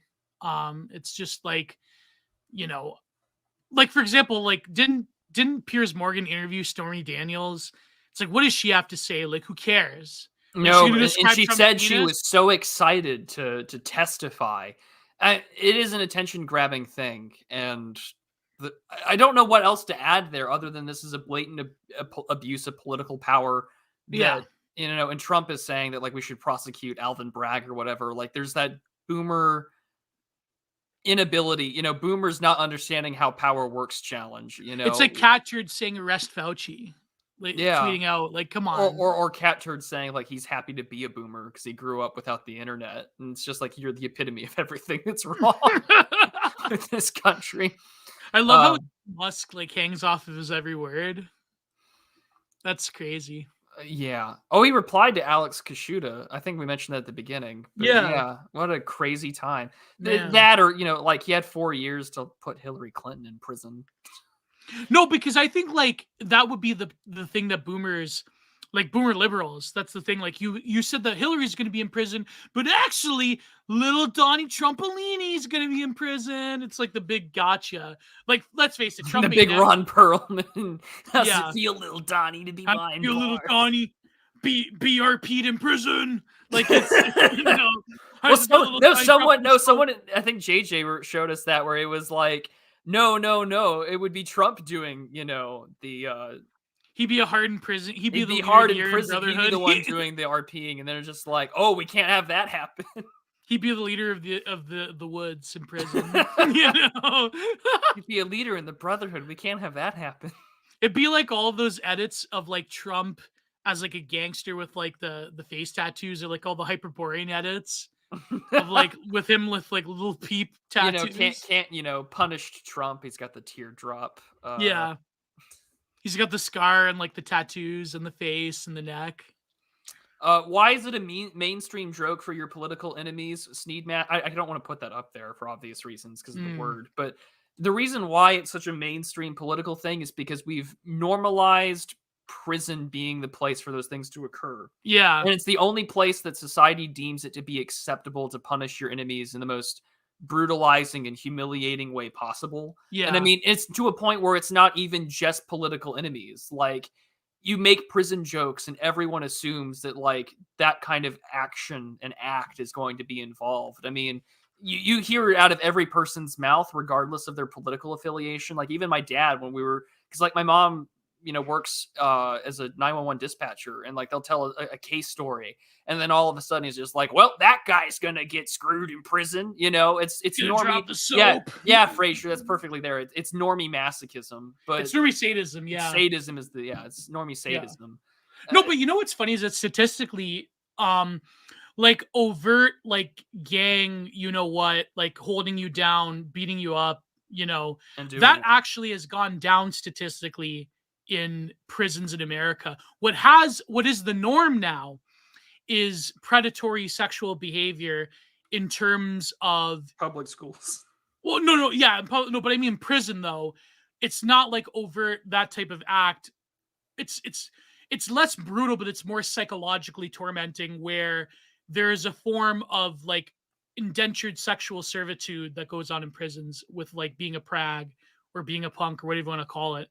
The actual like violence, it hasn't gone down, but it's gone down the way that people think. But it's more of like predatory behavior, like usually for protection or something like that. Like prison sexuality is actually more of a complicated thing than what most normies like find in like watching Oz or whatever. You know what I mean? Like it's actually in some ways it's more terrifying psychologically than what people think. You know, I mean, in the 70s and 80s, prison was quite brutal in that regard. But from the late 90s onwards till now, prison sexual exploitation is more complicated than what I'm not surprised this meme is unique to Americans, in part because like the American criminal justice system is just so vastly different. It's what's worse is that we've also just, because once you throw out asylums, and you throw out any sort of like permanent medical institution for criminal psychology and criminal like that kind of stuff, you lop them all in together in Gen Pop. What do you think is going to happen? And what makes it worse is that, and I don't know where this roots from, and I'm not educated enough in the historiography of this to give you a place to be, but I mean, you know, we're in a place where there's no we can have Supermax where, you know, you're in like an 8 by like 4 or 5 cell, and you're not seeing anybody for like 23 hours a day or whatever, which I think that's just as mentally breaking. Oh yeah, and then at the same time, right, like that's worse in some ways. I don't know if it goes back to America's puritanical roots, or that or maybe it's the fact that we just view crimes of a sexual nature, and like maybe it's because America has a weird power relationship to it, like, haha, big man who thought he could get away with murdering people, well, now you're gonna get topped in prison. Like, it's such a weird thing that I don't know why it's so entrenched in the American psyche, and to a point where it's also like, oh, you know, what's the word I'm looking for? It just comes with the territory of the American criminal justice system. Like, I don't understand part of the punishment. Yeah, we just assume that you getting sexually brutalized is gonna, again, scared straight, right? Yeah. No, but that's what I mean. Like, I think that, I mean, okay, again, I don't exactly agree with like the leftoids, because they agree with like insane, like no, don't punish them, prison abolition. But I mean, like, there is something to be said that retributive justice doesn't like work. I think like America, this is my crazy proposal, okay? This is going to sound crazy, but it makes sense. America, in most of the world, in the West, I think should like weigh up the capital punishment, like the death penalty, but not in this like stupid like lethal injection stuff. That's not going out like a man. Like, bring back the hangman, bring back the firing squad, because the people that probably like the criminals in America that do go out and like, you know, when people say like America has an animal control problem, it's like, you have to realize there's a form of criminal that's never going to reform and probably shouldn't be allowed in society ever. But it's way more dehumanizing in terms of dignity to like stick them in the cell for the rest of their life in isolation. But the people that do, like most of the people that do go to American prisons, probably deserve something like forced rehabilitation, forced group homes, and forced mental health homes. You know what I mean? Like, because when you put like a drug offender in prison and you subject them to career criminals, that's why they call it con college. Because then when you put them out in the street, they're way more hardened. They know way more about criminality by the people around them. It's like, it doesn't make any sense. America's basically producing a criminal factory. And the fact that probably a lot of them are private. Do you think that, I was about to say that's probably intentional? Yeah, exactly. Like, and this goes back, and this is why this I is tell Michel Foucault 101, right? Well, here. Yeah, but I mean, it's also Ivan Illich's Medical Nemesis 101, that in like you have an entire healthcare industry that is meant to be totalizing in regards to like the national psyche. Yeah. So if you can keep people constantly in fear, A, of prisons, B, the people that come out of prisons, and C, that like we can medicate the problem away either by anxiety or trying to cure these people or correct them, like, congratulations, now you have an entire gen pop, career or con college that come out towards that are also mainly on psychotropics. Yeah, but also, I mean, here's another controversial take. What's the other, not capital punishment, corporal punishment? Corporal punishment. There, if that needs to come back. No, if you take like a 16-year-old kid that's slinging drugs on the side of the street and like a police officer, you like just cane him a little bit, they're gonna remember it, and wounds heal. But spending 6 months in juvie would be enough to basically destroy their life in terms of criminality. So what's better for them? That young 16-year-old drug dealer that got a caning and like the welts will heal eventually, or putting them in prison for 6 months and then learning criminality from them and having a record for the rest of their life? What's worse for that in terms of their life flourishing? What would be worse for them? Going through the American prison system the way it is now, or just caning them, like giving them 20 lashes? I don't know. I mean, I'd probably take the 20 lashes, so, or 30 lashes, or whatever whatever you think is fair, to quote Hank Hill. He's like, I just returned my tapes, punish whoever made the error, whatever you think is fair. Like, it's, I mean, just wounds heal. Wounds heal. Criminal record does not. But this all goes back to the simple answer that what's happening in El Salvador is a pretty damn effective model. Oh, 100%. Yeah. So. Because here's the thing, like that 16-year-old kid is going to grow up one day to be a repeat offender, to go in and out of the prison system. That probably doesn't have a father, because his father is also in and out of the prison system, or whatever, sperm donor, baby daddy, whatever. So it's like, what is a more compassionate system that also benefits society by not creating more criminals, or not creating prolific criminals? Now, I do know that certain forms of crime in America, there are certain populations around, well, not to get into it, but like even like the populations that do quote unquote, like, present a problem, what would be a way of curbing recidivism in terms of criminality? Because there's something about the American justice system that creates rather than reforms the offender, right? And so maybe some forms of leftoid thinking around this issue maybe isn't that out there or ridiculous. I don't know. Not that the left, like, not that the average, like, I don't know, not that Angela Davis is saying like bring back caning, but like, can you imagine that if Cornel West is like, you know what, we got to bring Having back heard caning. Angela Davis's voice, I would love to hear her say the words caning. We got to bring back caning. There's so much hate in this country. We really have to bring back caning. 20 we have lashes. To cane the hate out of these people. Just like I having heard more than one lecture by her in university, I would love to hear her just be like, I reject everything I've said before. We need to beat the shit out of these people. There's so much hate in this country. We just got to beat it out of them. They'll make it inclusive, though. They'll get a trans dominatrix to cane them. That's no. This is not the crime and punishment these people want. Caning always works. Well, it didn't work during the prelude to the Civil War, but we got close. Yeah. I don't know. Like, the American criminal justice system is effed up because we don't prosecute enough effectively, and then secondly, like, we have the whole Soros prosecutorial discretion BS. Yeah. Where it was just, like, I saw someone today talking about the DA for this, and they were like, did you know that, like, the district attorney Alvin Bragg or whatever, he's reduced his felony counts by 52%? I was like, wow, with only 13% of the population. But it's just what do I do with state-sanctioned anarcho-tyranny? Like, everyone looks at America and being like, well, you have an over-incarceration problem. Like, no, we don't. We don't just effectively take care of justice the way that we need to. And that's the ultimate problem. No, it's okay. The over-incarceration problem is because you're dealing with multi-generational criminality. And how do you stop that?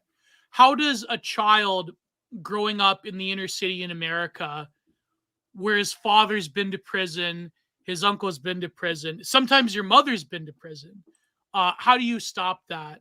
How do you create more productive citizens when you have a whole, unironically, like, you do have a whole population that is being carceralized? The answer shouldn't be, well, I guess we should let them, like, what's funny is that there was this one of the radio shows in Vice City from Pressing Issues. I remember it was like the leftoid son of a billionaire against like the corrupt Florida governor Alex Shrub, and he's like, what do you propose, hippie? What do you think we should do to lower crime? He goes, well, we could let them off, then they won't be criminals anymore. He's like, we already do that, we already let them off. Like, we already cooked the books by letting them off. Like, it's not that you should let them off, is that if you realize that you have populations that are going to be wards of the state in their life, how do you not prevent them? How do you create an apparatus in which, if you have populations that are going to be wards of the state from the time that they're born, because let's face it, the Child Protective Services goes into the prison system a lot. It happened, like, it's startling, actually. So when you have whole populations that are going to be wards of the state, how do you create citizens that are productive and beneficial, not just to society, but to themselves? It's like, that is $1 million question that liberal modernity has yet to solve, especially in America. Well, it's because liberal modernity caused it. Canada's just as bad, by the way. Sorry to cut you up. But I mean, like, we caused it. And I mean, this is like, when we talk about, like, and this goes back to, like, race relations in America, it's like, there's the untold secret of, like, that people don't like saying, that between 1865 to 1965, you had the greatest period. And although we can get into this, and I'll show this in a little bit, but you had a period of relative Black independence, autonomy, and growth. Was there problems with regards to the Klan and et cetera and all that jazz? Yeah, probably. But I mean, well, the Klan was in the northern states was more against my people, Catholic immigrants. Well, yeah, and we can listen to Pat Casey's discussion with Sean Last from that. But I mean, The Great Society destroys any semblance of black wealth, black middle class, and a relatively intact familial structure of a nuclear family. Did this population still have a higher degree of, say, crime, criminality, single parenthood, etc.?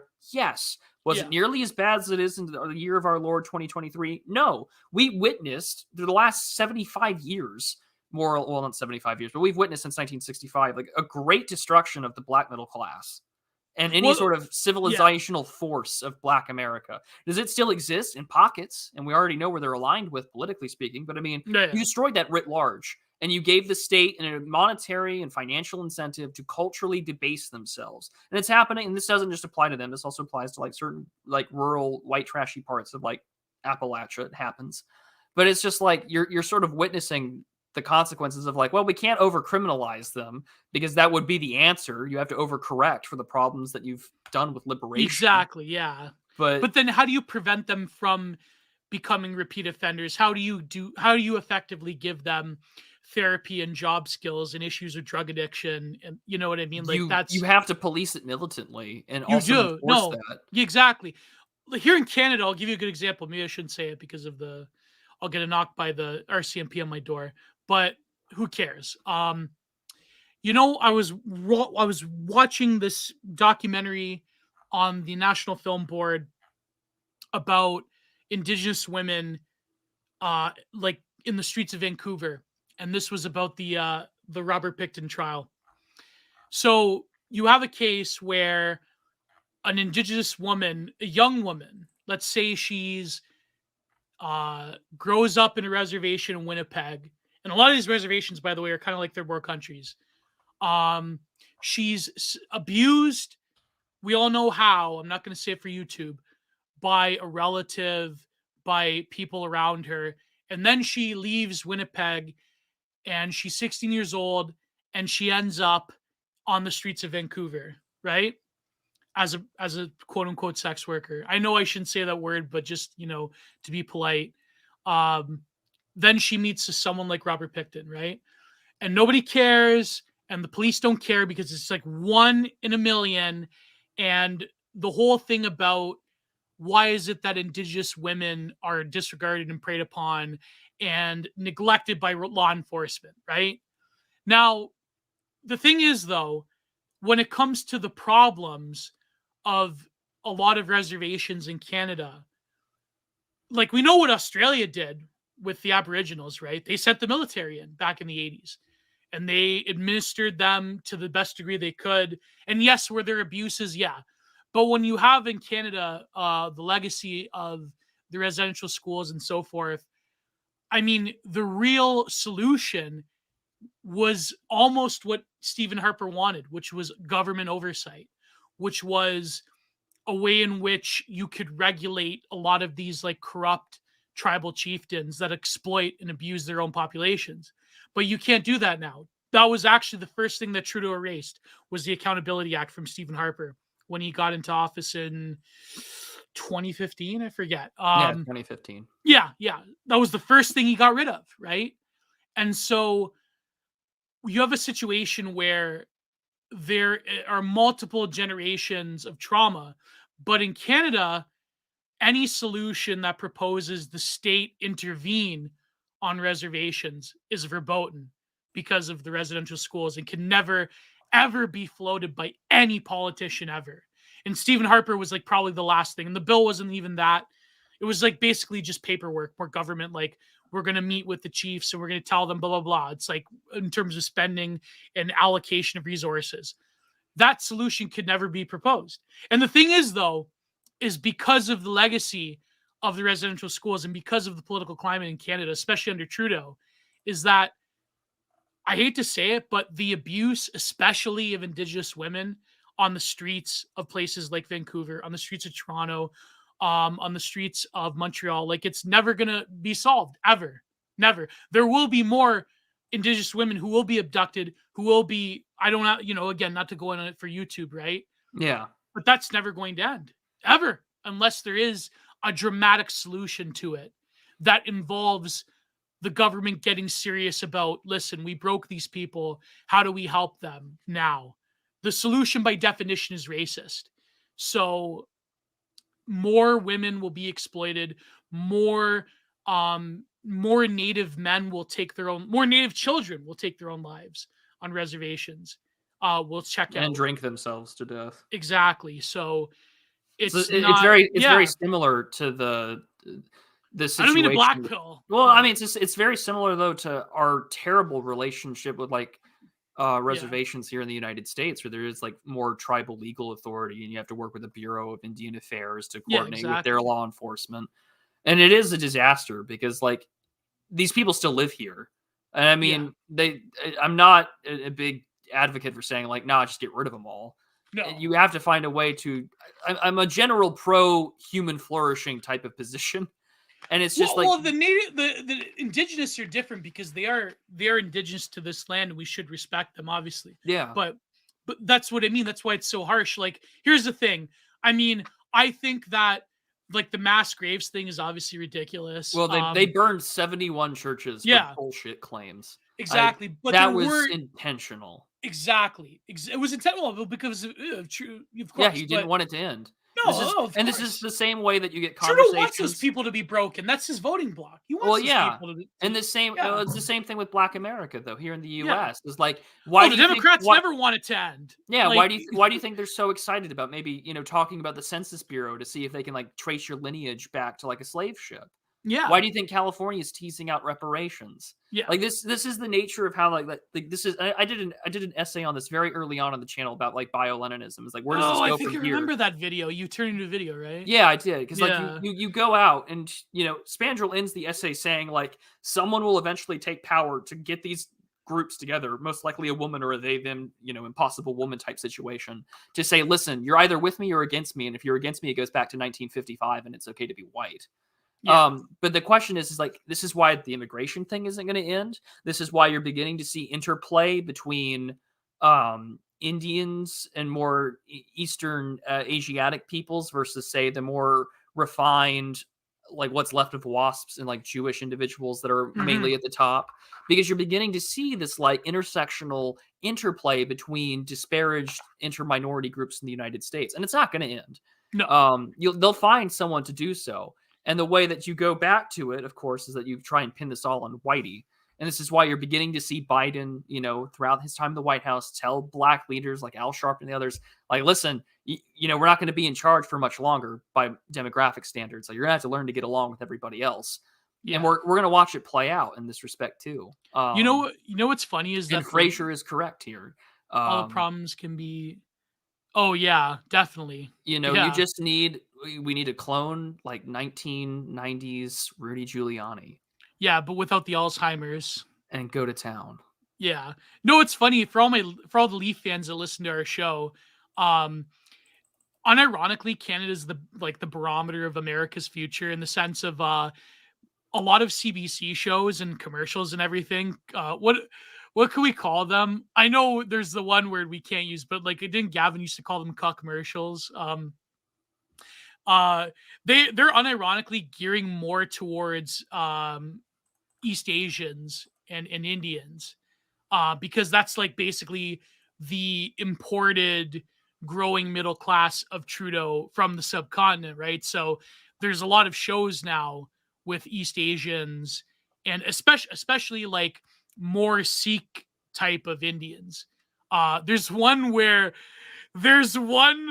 a Sikh trans woman on the CBC, our state broadcaster. They have a show with a Sikh trans woman. Sitcom. Oh man. Should we review it? Is this I really don't think I want to give those people attention. That's just me, and it's also got the same problems that like the US does in respects to like the Chinese and the education system. Although you guys recently deported a bunch of Indians because they faked their visas to get into the country for education. Yeah. No, up until very recently, Canada ironically had a based immigration system. Very recently. Like, we had the point system. We were actually more restrictive than a lot of Scandinavian countries. Even like in the 70s when my mother came here, they had to like they had to jump through a bunch of hoops, and they didn't give my mother anything, bro. Like they had to live with my great grandparents for like a few months before they bought a house, and there was no like welfare, there's no handouts. Like nowadays, Trudeau, what he does, he puts them up in like hotel rooms, and he gives them like he's learning from the UK.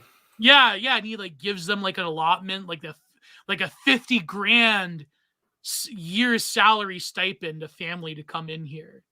Yeah. Man, it's not good, but you know. It is, yeah. How far can we go? Well, this played out in Canada a couple of years ago. There's something around here.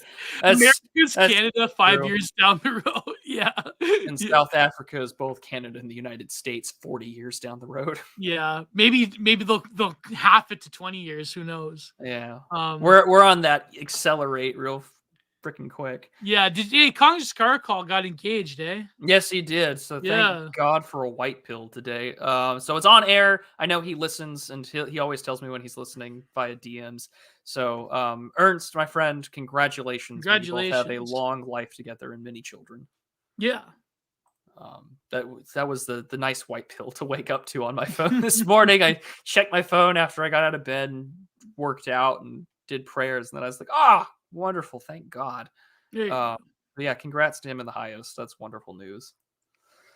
But Trump's indictment, we didn't talk about that yet. No, really, we talked about the arraignment and sort of the hyper real aspects of it. But the thing that I think the real takeaway is that there are two major things that I've noticed three that have come out of this. Are the boomer libs gloating? The boomer libs are gloating. There was that great picture. I'm gonna pull it up.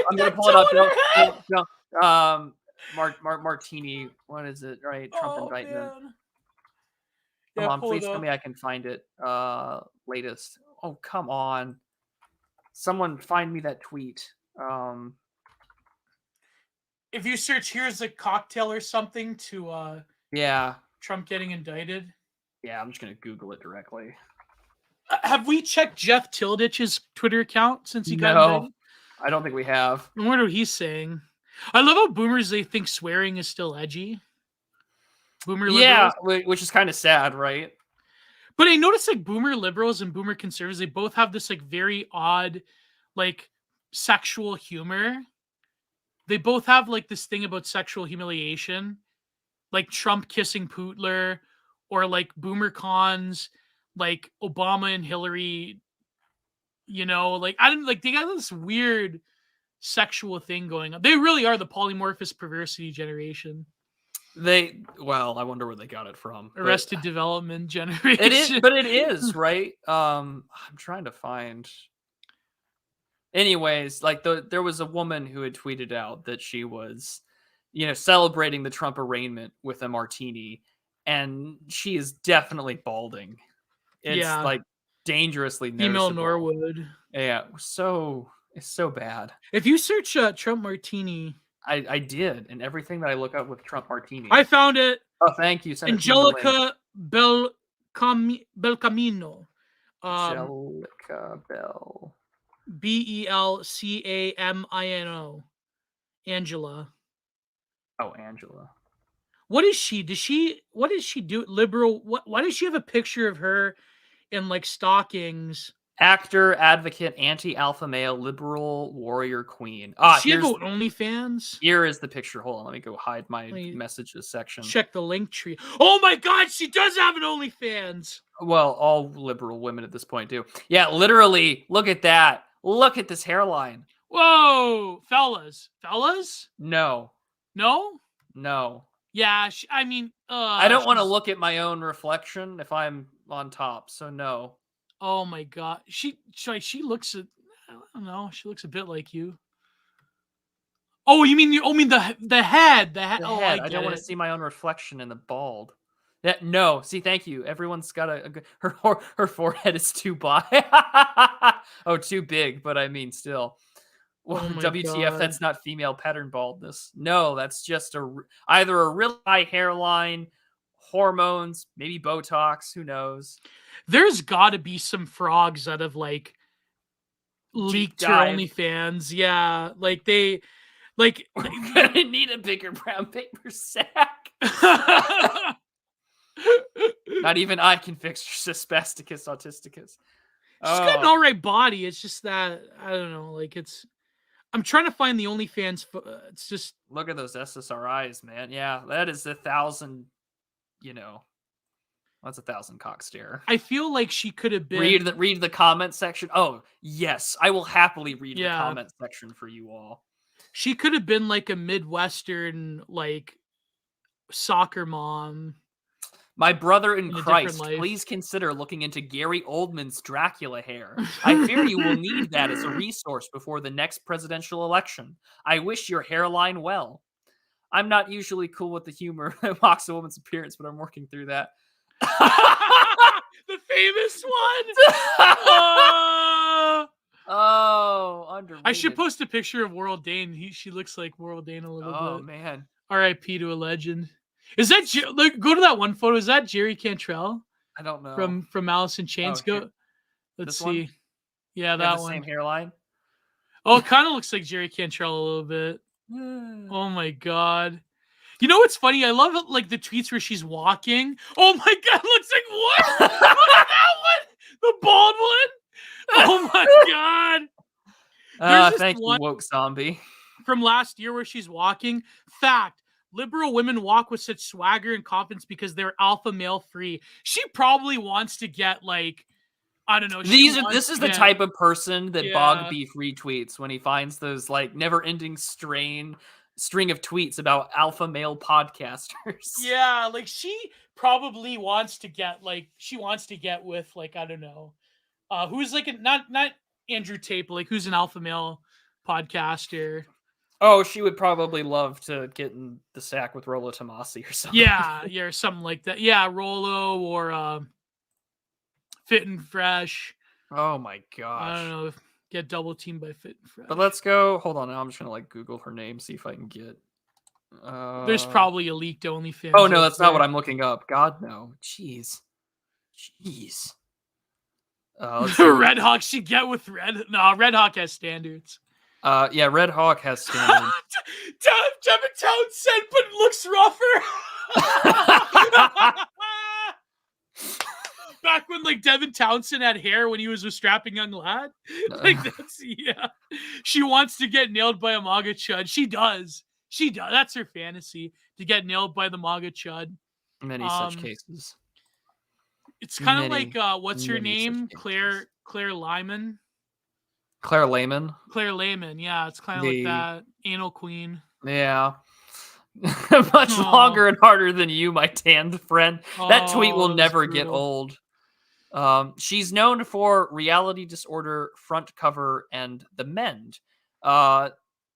3 things that have never gotten a rating above 7 stars. Oh, so God. I guess we're not missing much. She would be a WCW rap for Scott Steiner in 2000. Imagine if that's the real Bryan Danielson. I love your match with MJF, bro. That was pretty good. Oh, she's 40.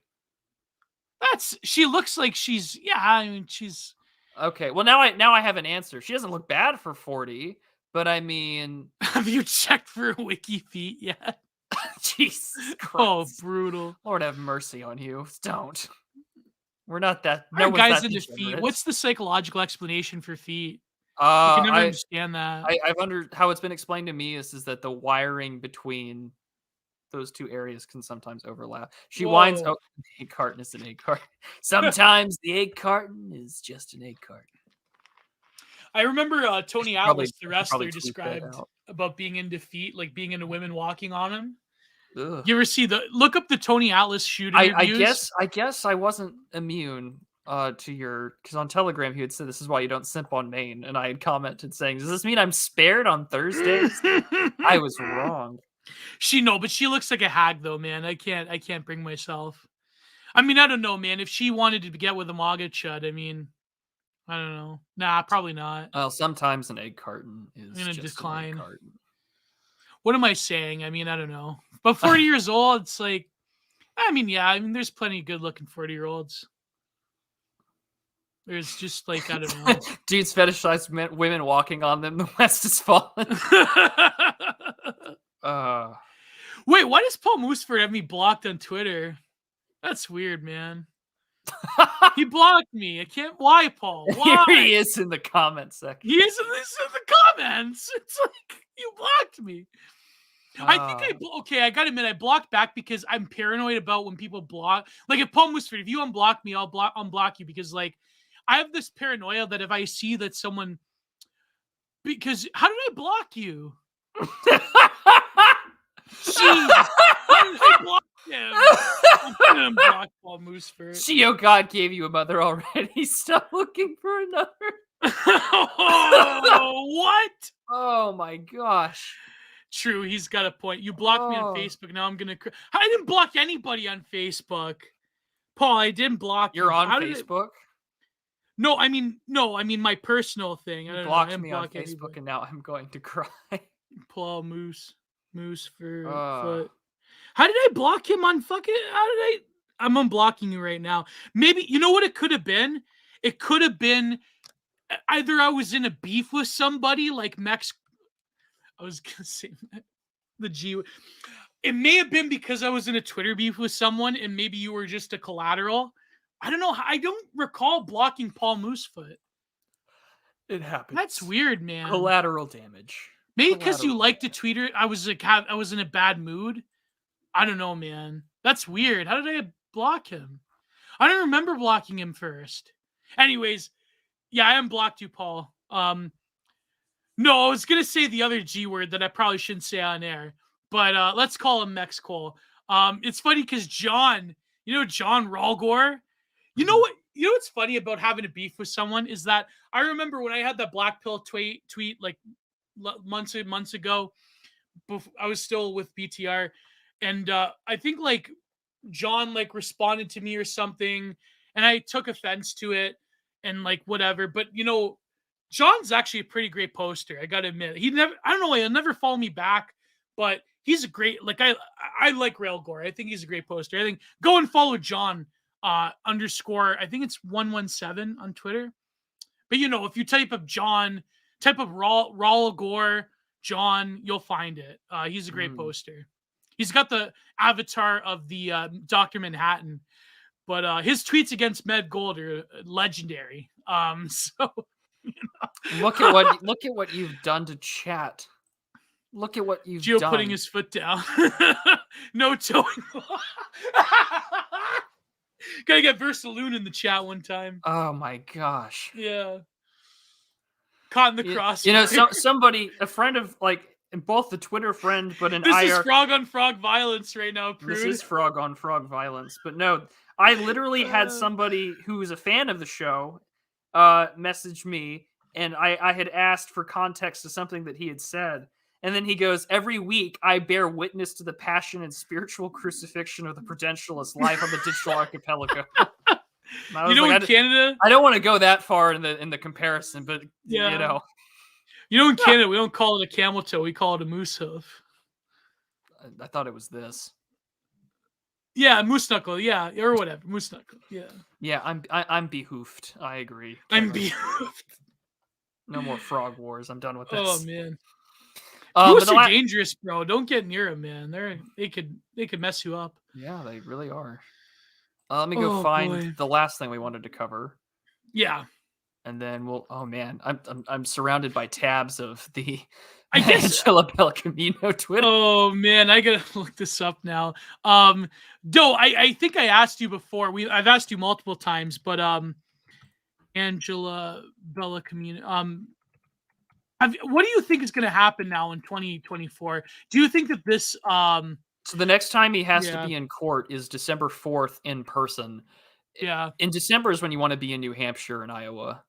So we already knew that this was going to be it's already a politically motivated case. And if you can fuck with the guy that is the front runner for the Republican nomination, on one hand, like this is the thing that kind of always chuckled with me.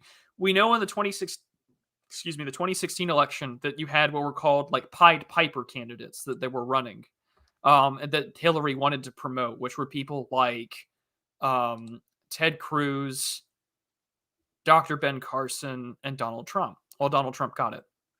Yeah. And that, now they're kind of doing it again. All the attention is on Trump once more and once more. And I've seen some anti-Trumpers, and I don't even know if I can call, like, Ann Coulter, for instance, is a good example. She's kind of really big on the DeSantis train. And, she's been hating Trump for never, like, finishing the wall, quote unquote. But, they're going to drag it out to impact the election as much as possible, because you can say what you will about Trump as a candidate or Trump as president or as a politician, but Trump as a candidate and as a fundraising machine, holy shit. Like the 2016 and the 2020 elections, where it was like a rally every weekend or like 2 or 3 rallies a week, was impressive barnstorming as a political machine. And if you can interrupt that by this bullshit like court stuff and forcing him to be in New York in person, then it's going to mess with it. But I think it's safe to say for a lot of people that it seems like, unless Biden drops out, unless a nuke goes off or the economy really crashes, to me, for right now, it does feel like a shoe-in for Biden to kind of like procedurally wheel his way to re-election. But on the same time, and this is always the problem with punditry, and I was seeing this actually with Jaws, or what's his name, Al Gore or whatever, the guy you were just talking about. Al Gore? John, yeah, John. He was fighting it out with some HBD account with a little fraud profile. Oh, HBD NRX, yeah, he's an old hat, yeah. And they were fighting because HBD NRX was saying, like, well, actually, like, things really look bad for Trump with regards to how the election stuff works. And then at the same time, John went after his ass saying, like, listen, there are people saying F Joe Biden or let's go Brandon. You see this even in blue states where people will put the little sticker on gas stations. And he's like, I really think that you're underestimating how unpopular Joe is. And so it's really, I don't know. I really don't know. I think we're only going to know in the time being, because really Biden has kept the course on a lot of Trump's economic policies and the stuff with China. Yeah. But then why did Ann pivot to because Ann has always been how I've always read Ann Coulter is that, and if you can read her books going back to like 2008 or even before, like she's been around forever. She's like the crypt keeper of like right-wing punditry. And where the wind blows, it goes. Yeah. Right. And so like, she doesn't give a shit about a lot of culture war issues. She really does not. She cares about immigration, the economy, and, good governance. And I'm being generous on those 3 issues, but she's wonderfully contrarian, and she's focusing purely, she hated Trump for not building the wall. She really can't stand the fact that, that Republicans still focus on abortion or the pro-life movement in general, despite that and guns being like the really only big animating features of the GOP. And so she's just like, I love how I stole. Oh, she was on Red Scare, Philip? Oh, what? I did not know that. I didn't. You got to be kidding me. Is that real? Coulter, Red Scare. Oh my God. Red Scare, Make America Great Again with Ann Coulter. Holy shit, this did happen. When was this episode come out? Legendary political pundit, news Substack producer Ann Coulter drops by the pod to talk about the case against Trump, the future of the GOP, the immigration debate, and why she's a deadhead. When did this one come out? Can you imagine her and Anna just like beefing with each other? Like subtweeting each other? Like just like such a bitchy cat Holy fight? Crap, this was a while ago. Man. Teaser happened in December 7th, 2022. Okay. Whoa. Tells you how much I know. I stole Khalifa K's tweet, Ann Coulter. That's pretty good. Stole it. Ann Coulter's a Red Scare girl now, but she is a deadhead. But the Red Scare did a trad pivot to help us find femcel wives. I don't listen to the show. This is a part in which I'm just not in. I listen to some episodes. I got to listen to the Hulbeck episode. There are only 1,000 some odd days until the next French election. Something will happen. I like how that's Soldo's big bit that he's going to be the next French president. I'm worried he's going to run out of Hulbeck photos. No, there will never be enough. Did you see what's happening to Hulbeck recently? No, other than him like trying to sue and not have pictures with him. And didn't we cover this a few episodes ago? Oh yeah. Someone said that they wanted to donate for us to review the film when it comes out. Ah, okay. Yeah.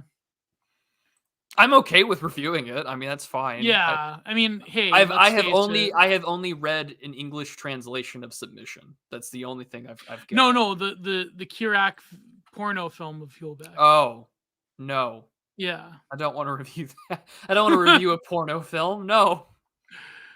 Oh man, it's only a semi-porno. I don't think they show a lot apparently, but I don't know. Yeah, that's like Never saying tell.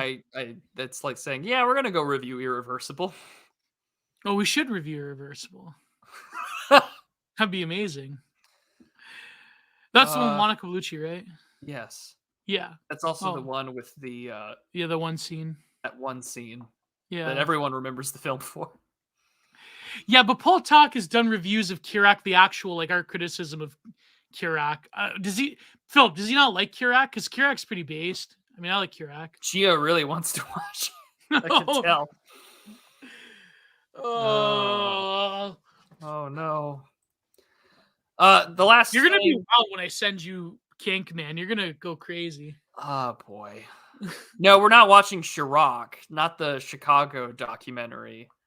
If I want to cover that, maybe you ever watch? I remember Common Filth recommended it. Really? Boys in the it's called Life in the Hood, the 3-part documentary.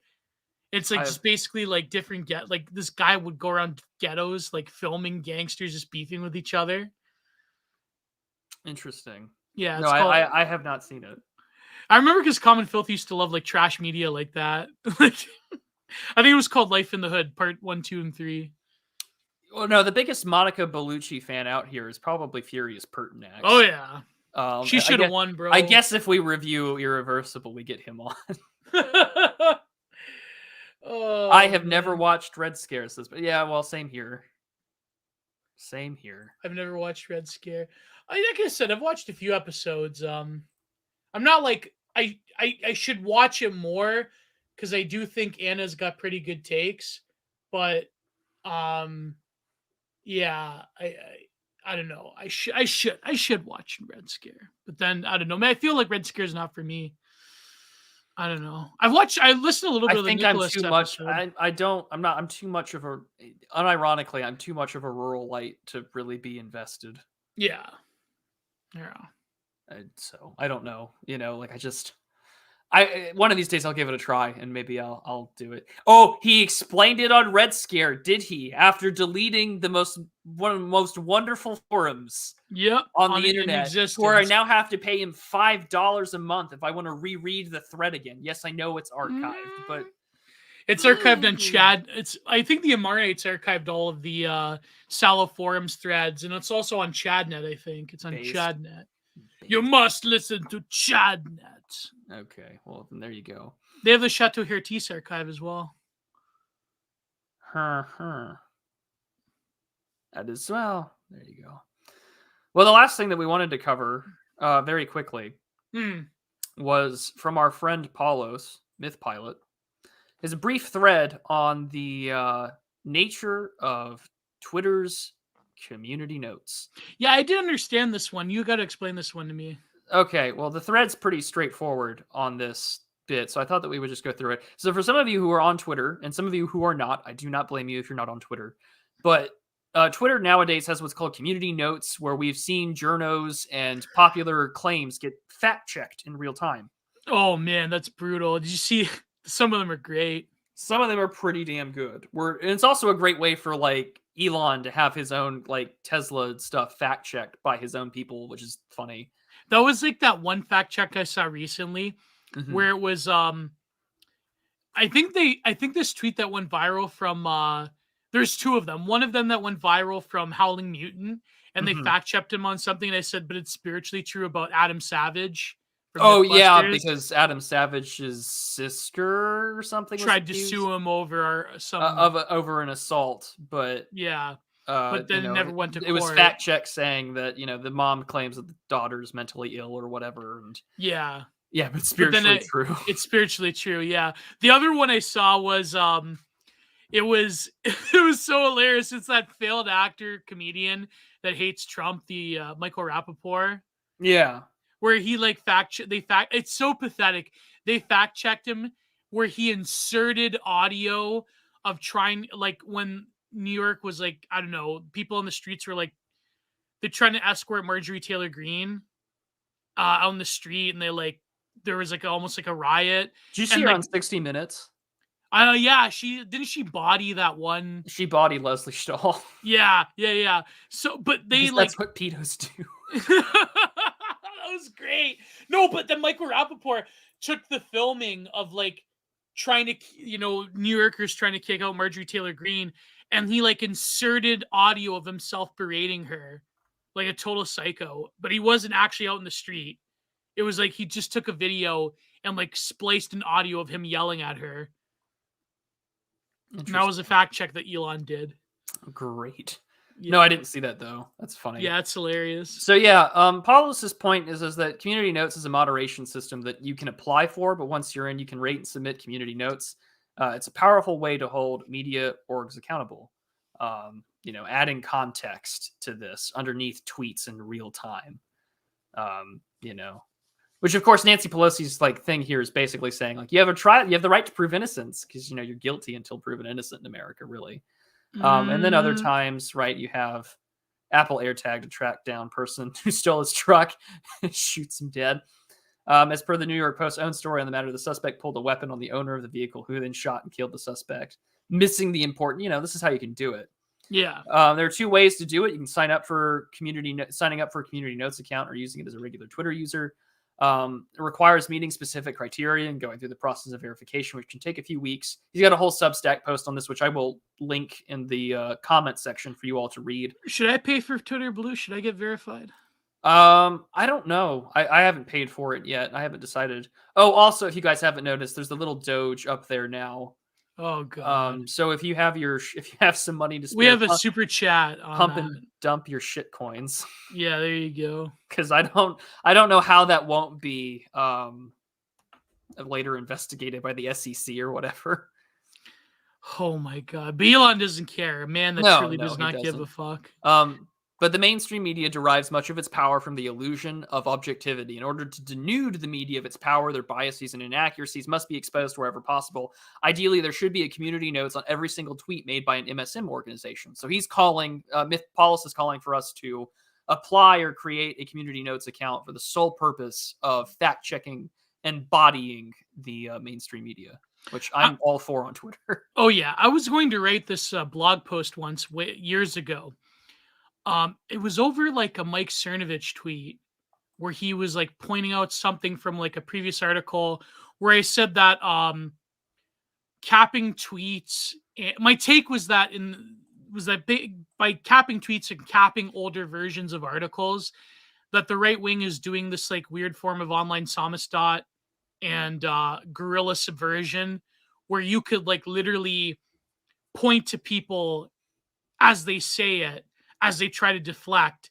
And so in a way, this is a form of like guerrilla ontology, to quote the Robert Anton Wilson term, in that you are subverting people's very belief in these institutions by literally fact-checking the fact-checkers, which I know is kind of like a Twitter now officially has Randall from Recess Mode.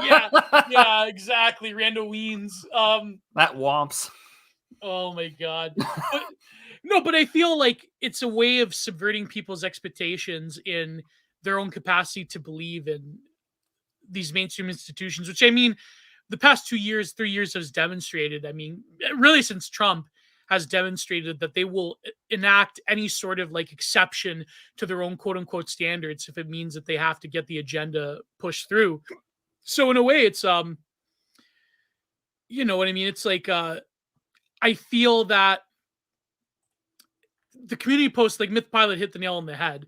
It can be a tool. It can be a way of disarming the propagandists themselves. Now, I don't think that it will be that effective because they'll just lie regardless. I mean, you could spend time pointing out hypocrisies and lies all the time, but it's not going to affect power at its root. But at the same time, it does, I think, provide an interesting tool of a counter narrative against. Yeah, but I mean, if you were to put a community notes, like feasibly speaking, if you could put a community notes disclaimer, right? You know, context additionally from like our guys that is on tweets that get millions of views, I think that's still pretty good. I mean, it doesn't get to the root of the problem, like you said, but to have them literally have a fact check underneath their own their own tweets, that's a pretty good.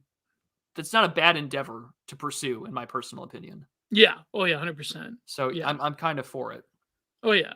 But I mean, we'll only see, or they'll do a no you and triple check the counter check, maybe, right? But that's additional effort that they have to expend on their part. So I mean, if that means triple check is just ridiculous. If that means some poor Jannie or some poor intern at CNN has to like fact check my own, additional context to like the debauchery of Don Lemon, so be it. Yeah. But just the disclaimer makes the headline 10% less effective. I mean, that's good, right? We need to be mogging and embodying these institutions. Oh yeah. Before we get to super chat, mocking these institutions. Taleb said, "Why is there a dog on my screen?" Also $8. Nice. So be it. So it's fine. I know Jay Ford tagged me in that. I know there's music to it. Oh, okay. It's just him doing a text to speech of the meme. Okay, because you never know on memes. I don't want to get a copyright struck. But yes, before the super chats, what did you have to say? Did you see the high school from 2002 video on Twitter? Yeah, and everyone asking why there's so many white people. Like, no, but it's like I remember that one time we did something else like that about the meme from the 50s. It's like nobody was ever happy. Nothing was ever good back then. I had this tweet that I deleted because I had 4 private quote tweets, and I always get annoyed when that happens. But also, I don't want it to like lift off. Where I said that these people pointing out like they were racist and homophobic back then. Like, also, like America was much different in 2002. I remember North America, and it's like it's funny I said that. Terminal like left Norwood millennials, they have to now psyop themselves out of the thing that really constitute millennials, which is nostalgia for our childhoods. They have to psyop themselves into thinking like after the 2010s that basically the world was essentially like the Jim Crow South before the year of 2010, before 2012. It's like the world was this barbaric, evil place that hunted down gay people and whatever. And it's like they have to essentially destroy and mind kill their own capacity for nostalgia now by saying that 2002 in high school was this uniquely barbaric and evil place for bi POCs and LGBTQ plus I, blah, blah, blah. Like, it's really quite fascinating. And they're like, what about 9/11? What about Columbine? What about this? It's like, nothing was ever good. Your childhood was terrible. It's like, well, okay, but there's a reason why they do that, though. Yeah, of course. They psyop themselves into the position of perpetual revolution. Nothing was that good 10 years ago. I mean, just look at the shootings. Look at you. People were calling each other, F slurs all the time on as a regular word. Which we were, but it was it was great. I mean, I could call my best friend a retarded F Gaylord. Like, that was Gaylord? It was. Oh yes, it was a glorious time being a bully.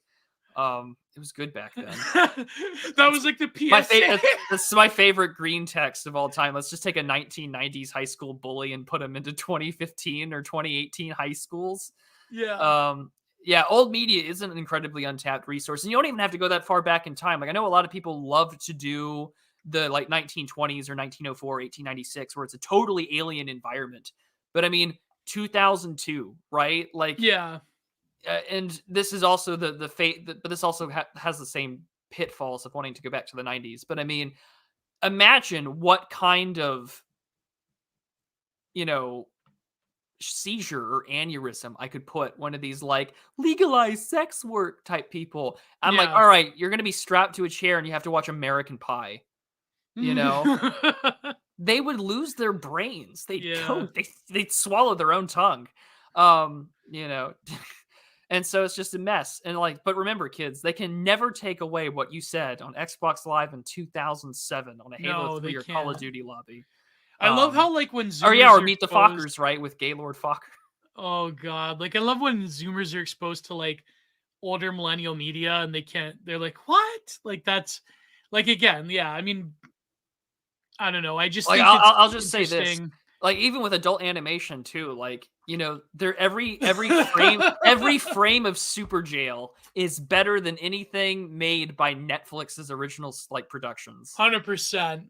End of story.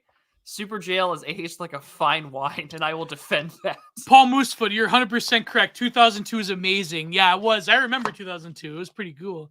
It's pretty good. Savor the memories of more sane times. That's true. I mean, I said that to Kruptos last week when we recorded our conversation. I said there are times where, even in my life now, where I'm like, we're close with friends at our parish, and they've got 2 young kids. Well, now 3, but they're playing in the yard, and we're all talking and having a cup of coffee, and it's just like I'm gonna remember this moment when shit gets really bad.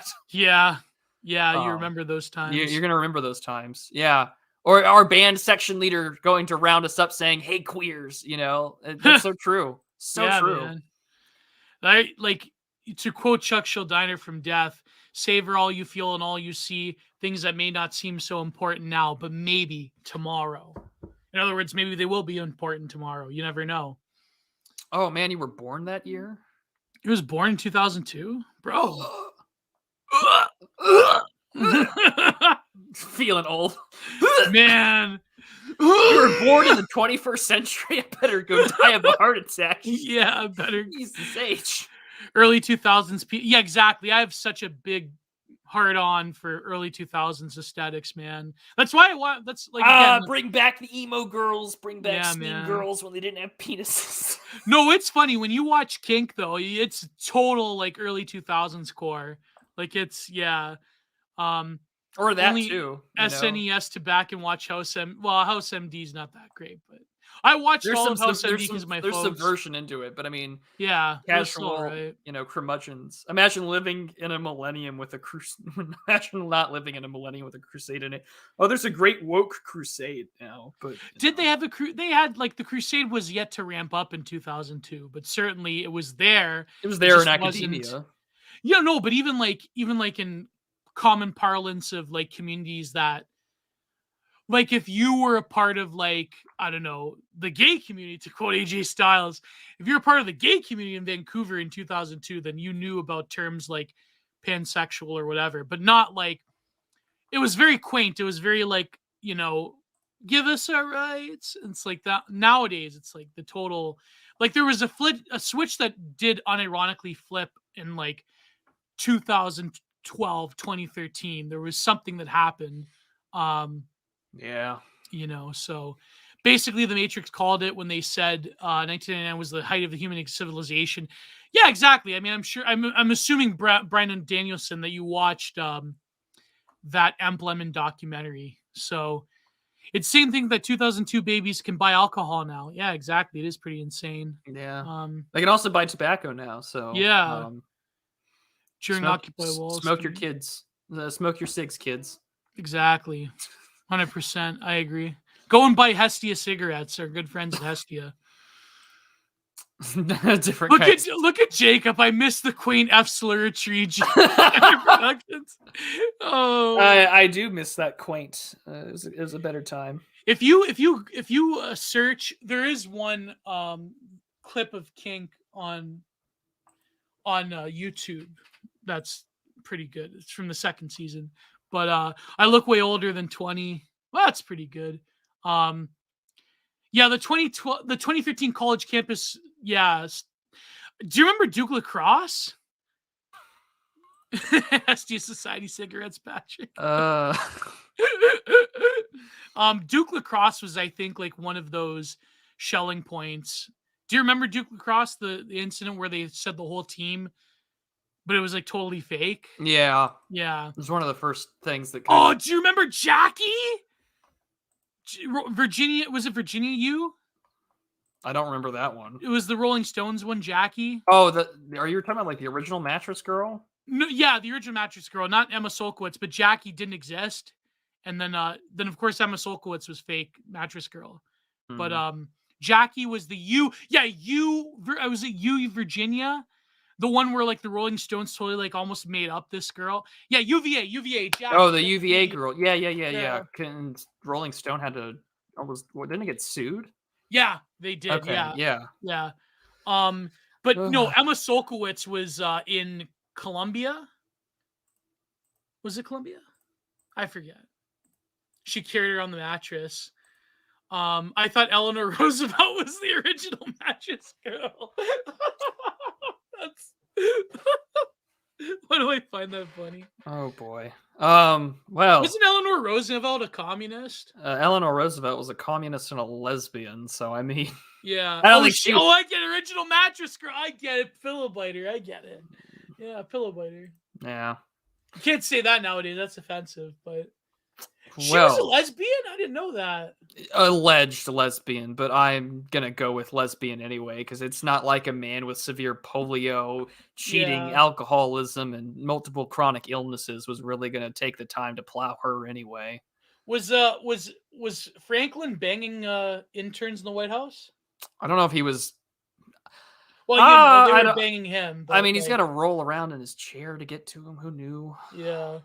There was some infidelity issues. I think like it's actually a shockingly high percentage of first ladies that are alleged to be lesbians. Mm. You know, maybe because I think like being attracted to like powerful men, but also like pulling the strings, but also like, you know what I mean? Like there's something there. I don't know.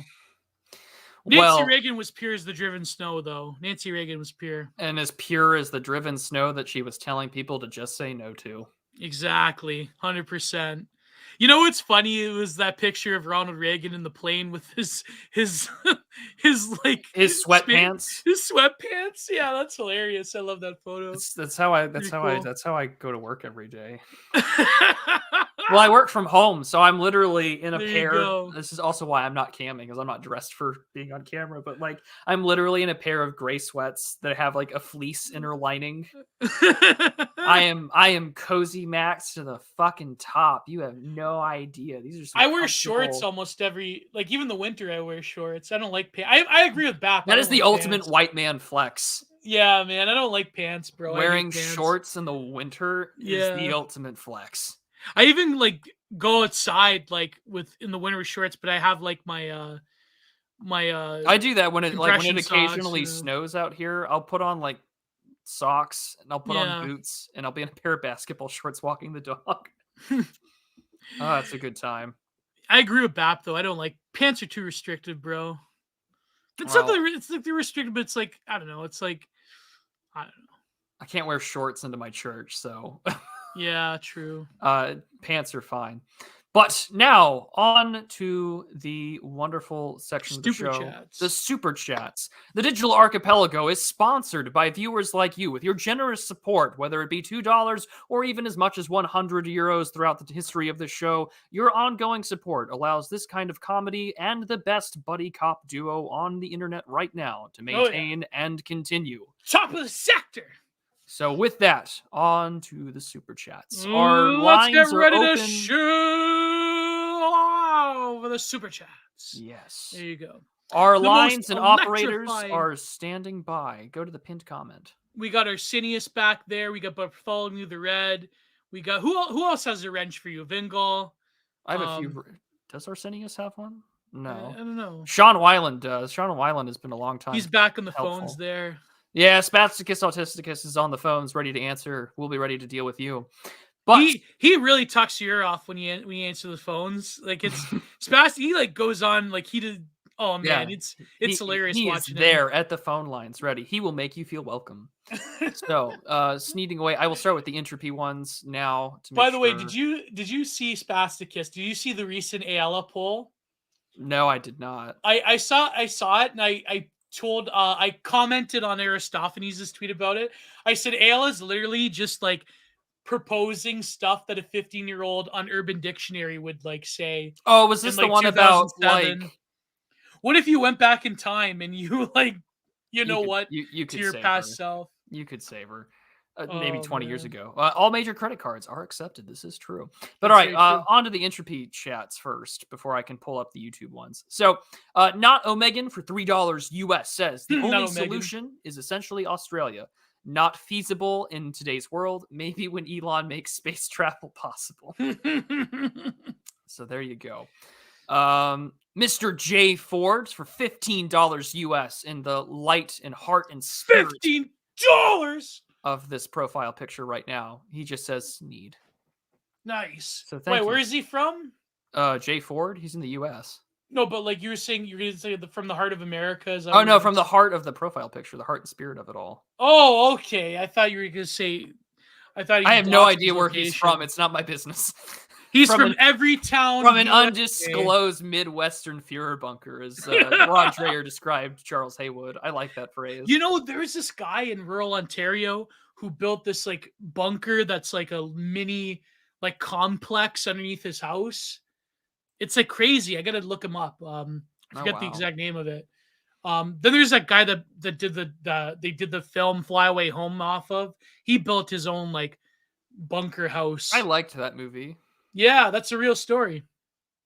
I mean, yeah, it's too bad that what's his name is a lib, but like, he did the speech about 30% of Americans believe in angels. This country is stupid. Oh, he wrote that? Yeah, what's his name? Wait. Are you telling me Aaron Sorkin, the guy behind The West Wing in the newsroom, did Fly Away Home? No, he didn't do Fly Away Home, but the same actor, what's his name, that played the president? Oh, Jeff Daniels, yeah. Jeff Daniels, yeah. Fly Away Home is unironically Kino. It's great. I was like, that's a really like Kino movie where like the worst bits happen in tragedy. But yeah. Okay, I was about to get really upset if you told me Aaron Sorkin wrote Fly Away Home. No, I was like, I was going to say redacted things. Yeah. But Darth Kilhoun for $3 US says state labor programs as a form of sentence would be more economical of a solution. Imagine instead of prison, a man is sentenced to a labor battalion to say build a. You mean like chain gangs in the 1920s? Yeah. I mean, here's the other thing. There's that. There's a firefighting show on, I guess, a streaming service. I don't know which one it is called, but let me see if I can find it. I think it's called. I think it's called Fire Country. It's one of the guys. Yeah. And my parents love it to death, but apparently the premise is that these guys are inmates and they do like service and stuff like that. And I'm thinking to myself, like prison labor? Yeah. I mean, probably a psyop, sure, right? But like, I'm thinking to myself, kind of base to have like prisoners doing labor and doing shit that could, get them killed. I don't know about that though. Okay, I am pro prisoners doing jobs and job training and labor, but I think the problem is that it can only work in an economy that is revamped in America, because what happens is a lot of these prisons are in like post-industrial Rust Belt towns, and they have essentially like slave labor wages that they give to prisoners. And so what happens is they undercut industry within the greater towns by basically having these factory positions staffed by prisoners. And so that's the only my problem I have with it. If you can find a way to balance cheap prison labor with a better economic system, then that's the only thing I never thought that until I saw a documentary on it. I'm like, yeah, that does make sense. It undercuts native industry. So Mahi for $3 US says, if you had a notebook within which you could write a person's name and all his social media presence would be annihilated, name 3 people each whose names you Matt Gold, Campbot, third one is complicated. Ayla. Okay. So if I'm death noting 3 people's entire social media presence, who would it be? Oh yeah, my crazy stalker who's he's posting into the wind on Mastodon. ContraPoints. ContraPoints. One. Trying to think. Like I just block people I don't like. I don't. In terms of greatest damage though, ContraPoints. Greatest damage. ContraPoints is definitely up there. AOC maybe. Ben Shapiro. Look at the guy. So okay, all right. I got it. Okay. ContraPoints. I have one, but I can't say, or else it's gonna cause problems. Oh, really? For us, yeah. That's a great super chat, though. I mean, I like to way to go. Entire social media. I yelled 3 times. Oh, that's great. That's great. No. Okay, so it'll be in terms of greatest damage in terms of social media. ContraPoints. I'm probably going to also just say Pokimane because I think that whole simp industry is pretty god awful. That's Cole right there. Absolutely Cole. And then I would probably get rid of Liz Brunig. Yeah, but she left Twitter though. Oh, she's gone off Twitter, so we'll take that back. Yeah. Vaush is a good choice though. Vaush is probably a good choice. Well, that's why I said ContraPoints, because if you get rid of ContraPoints, you probably don't get Vaush. Yeah, true. No, if you get rid of Destiny, you don't get Vaush. But yeah, ContraPoints probably because you wouldn't get the whole bread tube apparatus without. Yeah. So right. So ContraPoints, I'm gonna go with Spencer Pokimane, and then the third one would probably be. I'm trying to think. Who do I really hate? Like, I don't have a lot of people that I really can't stand. Oh, I would get rid of Hassan. Yeah, probably. Yeah. Sorry, I'd get rid of that. Like, any sort of obnoxious, incestuous leftist relationship, I get rid of them. That's fine. Yeah. I'd go with those three. And if you you know what, ask that question again next Thursday. Yeah. I guarantee you it'll be a different answer. Look, people saying Tim Pool, Tim Gruel, TYT, Tim Cole. Yeah, Tim Cole. Maybe TYT because TYT I remember for a long time ago. Like they were cool back then. You know, that'd be pretty good. Or just the TYT in general. Just let Sam Hyde go to town. So true. Mahi, this is probably one of the better super chats I've ever gotten. Thank you so much. Not Omegon for $3 US says, I feel for you, Prude. I feel as if people would see me as a glowy if I ever started making political stuff. This is why I stick to my creative endeavors. Well, I don't feel so bad for people asking, for people making assumptions. I mean, I'm just a military brat. That's all. Namu Zed for $15. Thank you so much.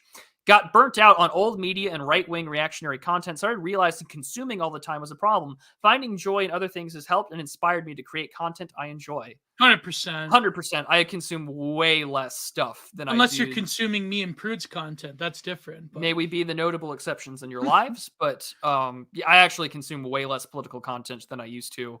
And I've been reading more books because there's a man who hates me that made a really good point that once said, you shouldn't be offshoring your moral and intellectual judgments to other people. So I've been consuming less and reading more. So I've got that going for me. Munchie Wolf sent me for $3 US. Munchie Wolf saying, oh, this is an AA tweet. Okay. He says, I've noted, I'm just going to put it up here. Clever. You used the entropy stuff to post links rather than to, which I don't really mind all that much, but let me go share screen. This is from AA's Twitter.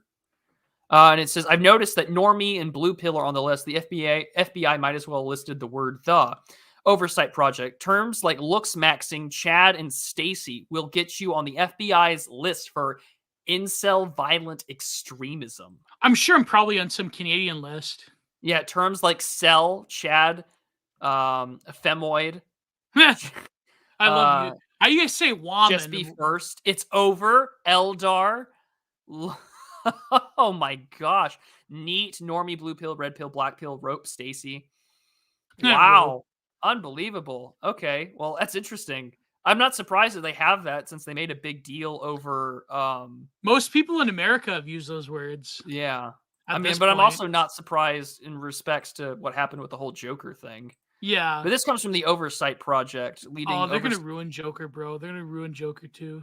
Oh, because they have him with Lady Gaga. The GF or whatever. Yeah. Lady Gaga, Lady Gagamy. Remember Mark Dice?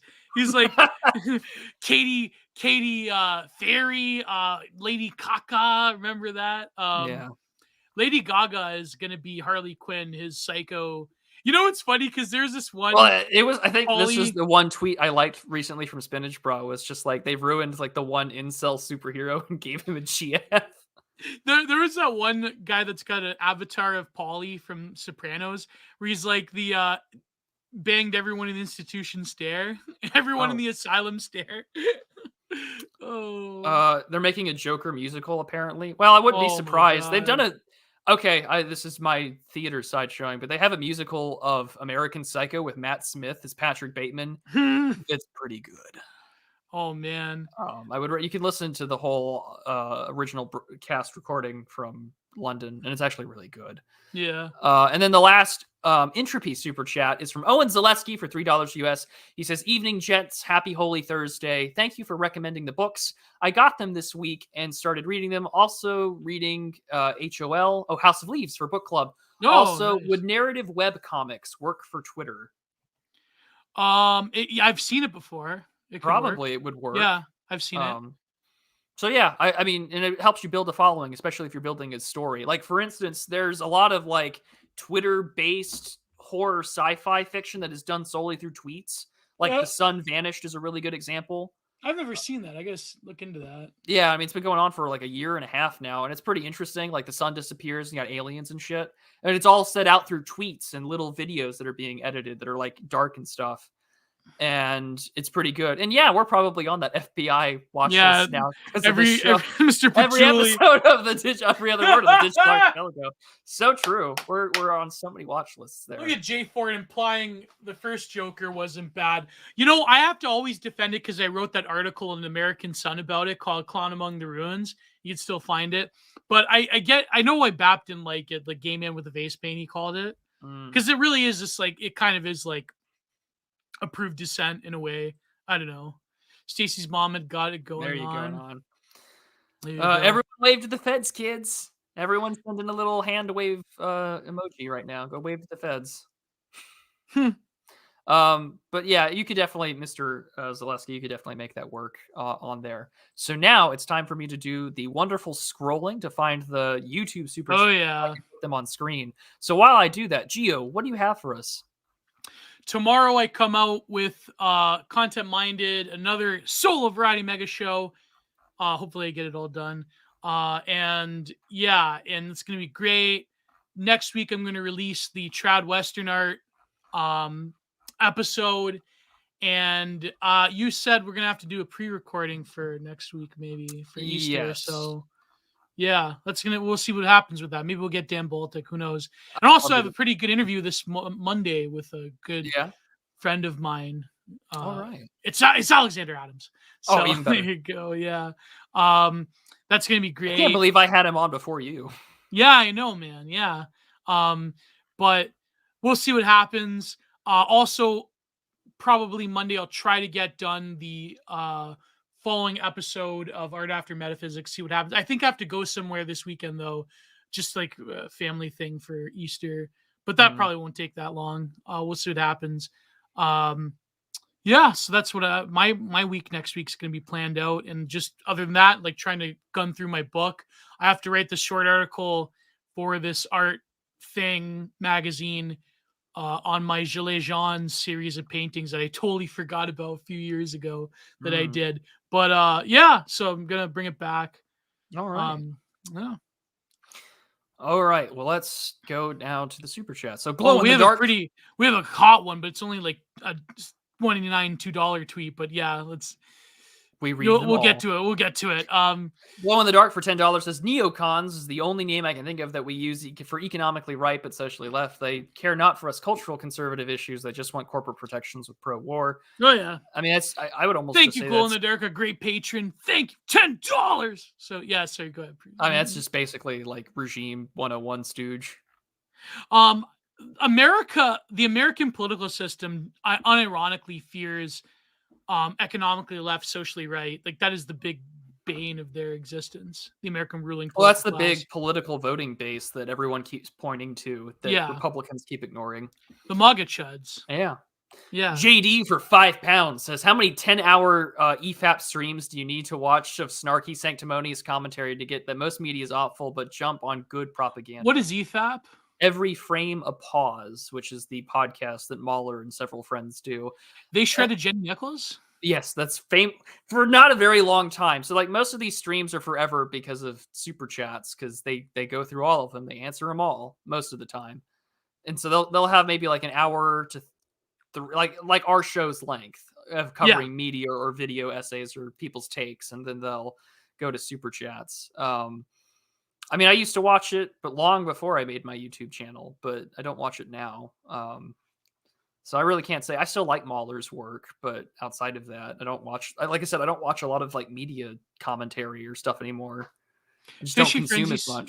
Yeah, Fishy Frenzy said his co-star Rags is a furry, a gay guy furry. They're not righties. Yeah. So I'm not really. It's not my. Was the It's not my Jenny cup of tea. Nichols ones good? It was like one episode they covered Jenny Nichols's The Last Jedi video. Oh. And then she posted the video on Twitter where it was like the whole lengthy 10-hour stream. She's like, I can't believe these people made like a 7-hour video on my discussion. And just, I guess that was kind of their claim to fame in some respects.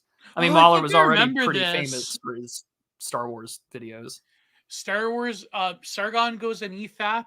Yeah, he was on EFAP. Oh my god! I think that was just the 2020 episode where they always do big celebrations on 50, 100, etc. They had Sargon on for a little bit.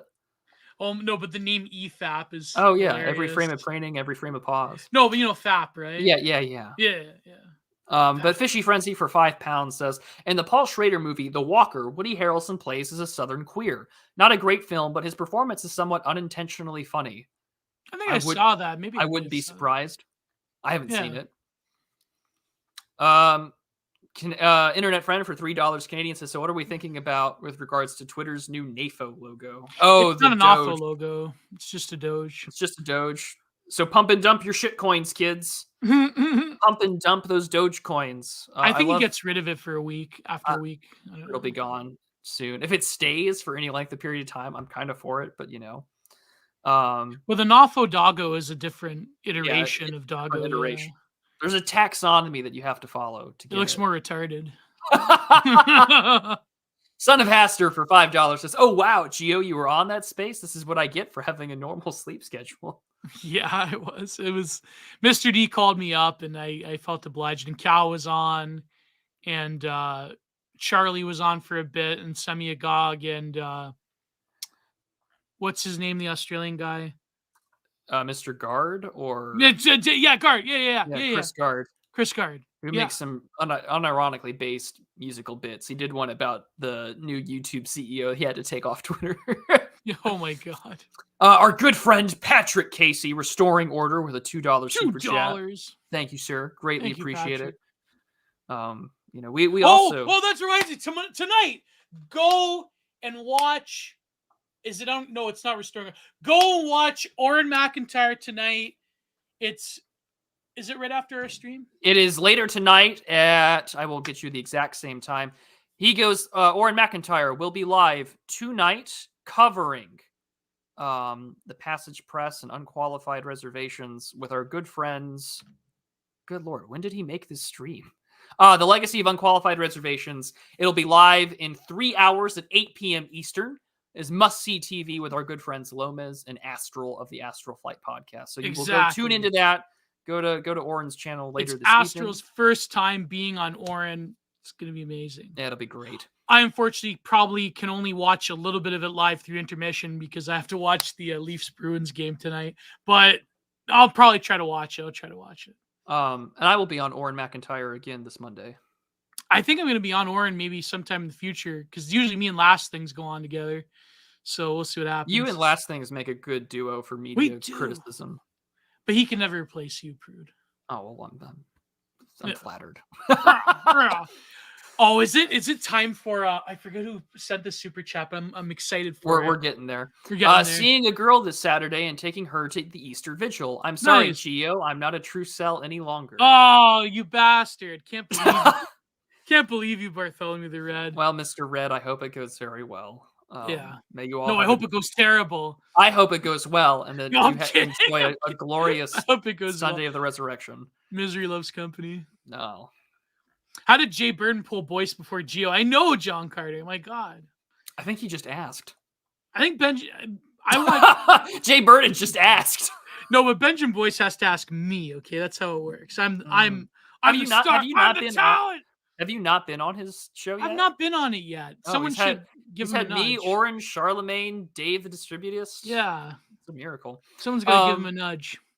Oh, Glow in the Darks for $10 says, ha, just thought about it. They had to race swap white supremacist MAGA supporters in the Smollett case because it was a Hollywood production and needed more diversity hires. They needed to get Hotep MAGA supporters. They sure did. And they got them.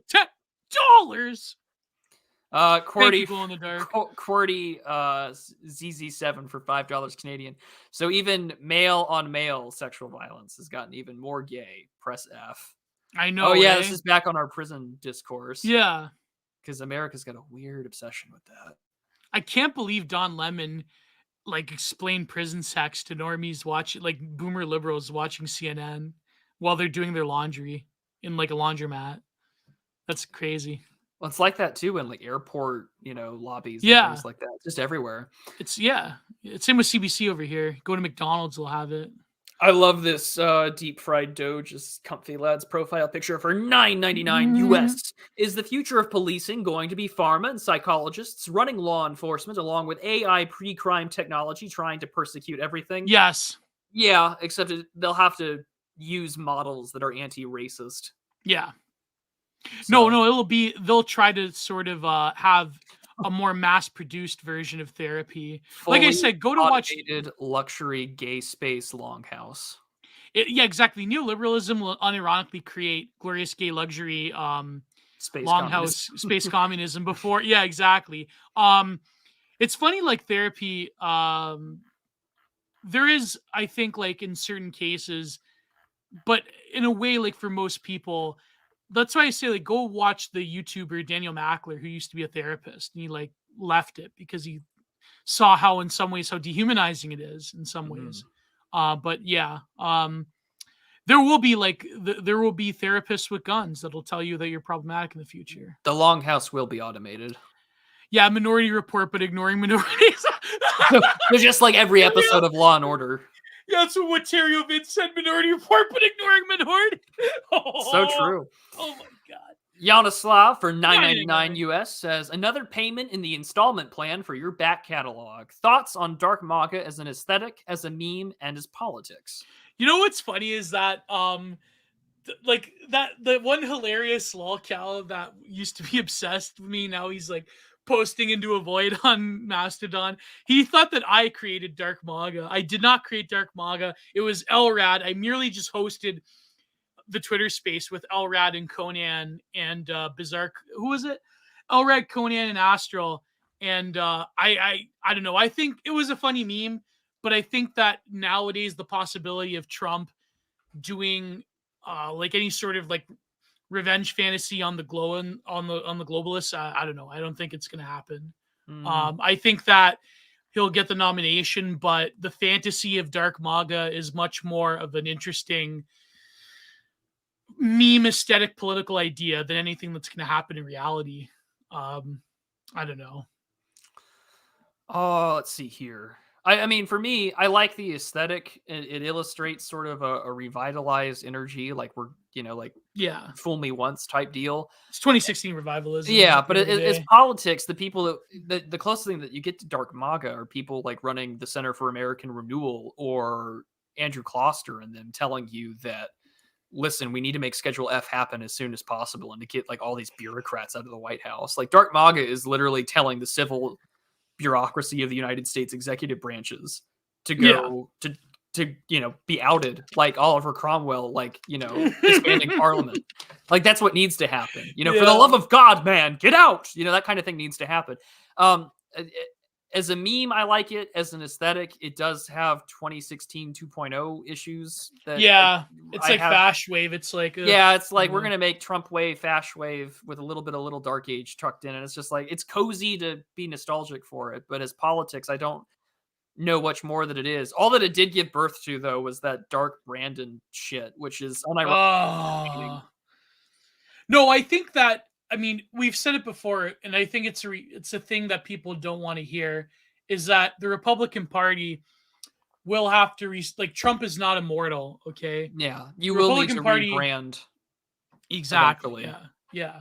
They're going to have to restructure the Republican Party in such a way that will have to reconcile the fact that there's going to be a huge number of its voting base that it will be disaffected after Trump. Yeah, more or less with the Republican Party and all those people like Lindsey Graham and McConnell and who's that other Google guy? I just can't wait for McConnell to meet his creator. Yeah, I can't wait for him to play chess with death. Yeah, which will probably be in another 100 years. Let's face it. Like it's these evil people tend to last a long time. They really do. There's only a few months away from Henry Kissinger turning 100. So, yeah. Oh boy. Yeah, it's so Jover, excessive liberty. It's so Jover. It's so Jover. Comfy Lad again for $4.99 says, "What was the last truly good decade for film in your guys' opinion?" Early 2000s. Yeah, I was gonna say the same. Yeah, maybe 1990s, early 2000s. Yeah, the early aughts still had some banger films. Yeah. And it was also a great time for sci-fi kino schlock, the same as the 1990s. Oh, I forgot to mention about Trump. Do you agree with Ben Braddock's take? I agree with it, that he had a moment where he could have made one of the most impactful speeches of American presidential history. The fact that it is so historic, but he kind of fumbled. He just bitched about everything. I don't know. Which one? Or which one? When would it have been? The speech that me and the one that happened directly after we went back to Mar-a-Lago, and he was like talking about crooked Hillary. This is unfair. Like, the one. Yeah.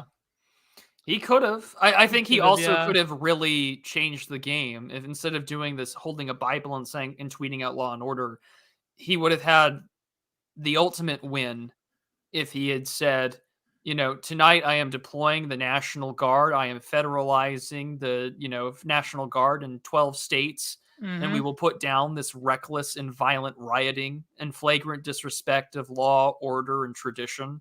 Like if he had said, if he had said during the Summer of Floyd, I am deploying the National Guard and I will put you down like we did during the Rodney King riots. Whoo, that would have been a change. I mean, hey, even Dianne Feinstein had to in California had to tread out Rodney King to tell people to cool it. Yeah, he's like, can't we all just get along? That was hilarious, man. And I mean, I say the early 2000s. I say the 2000s as well because you still had some. I mean, you had things like Prestige and other great movies that came out at that time. Scrolling.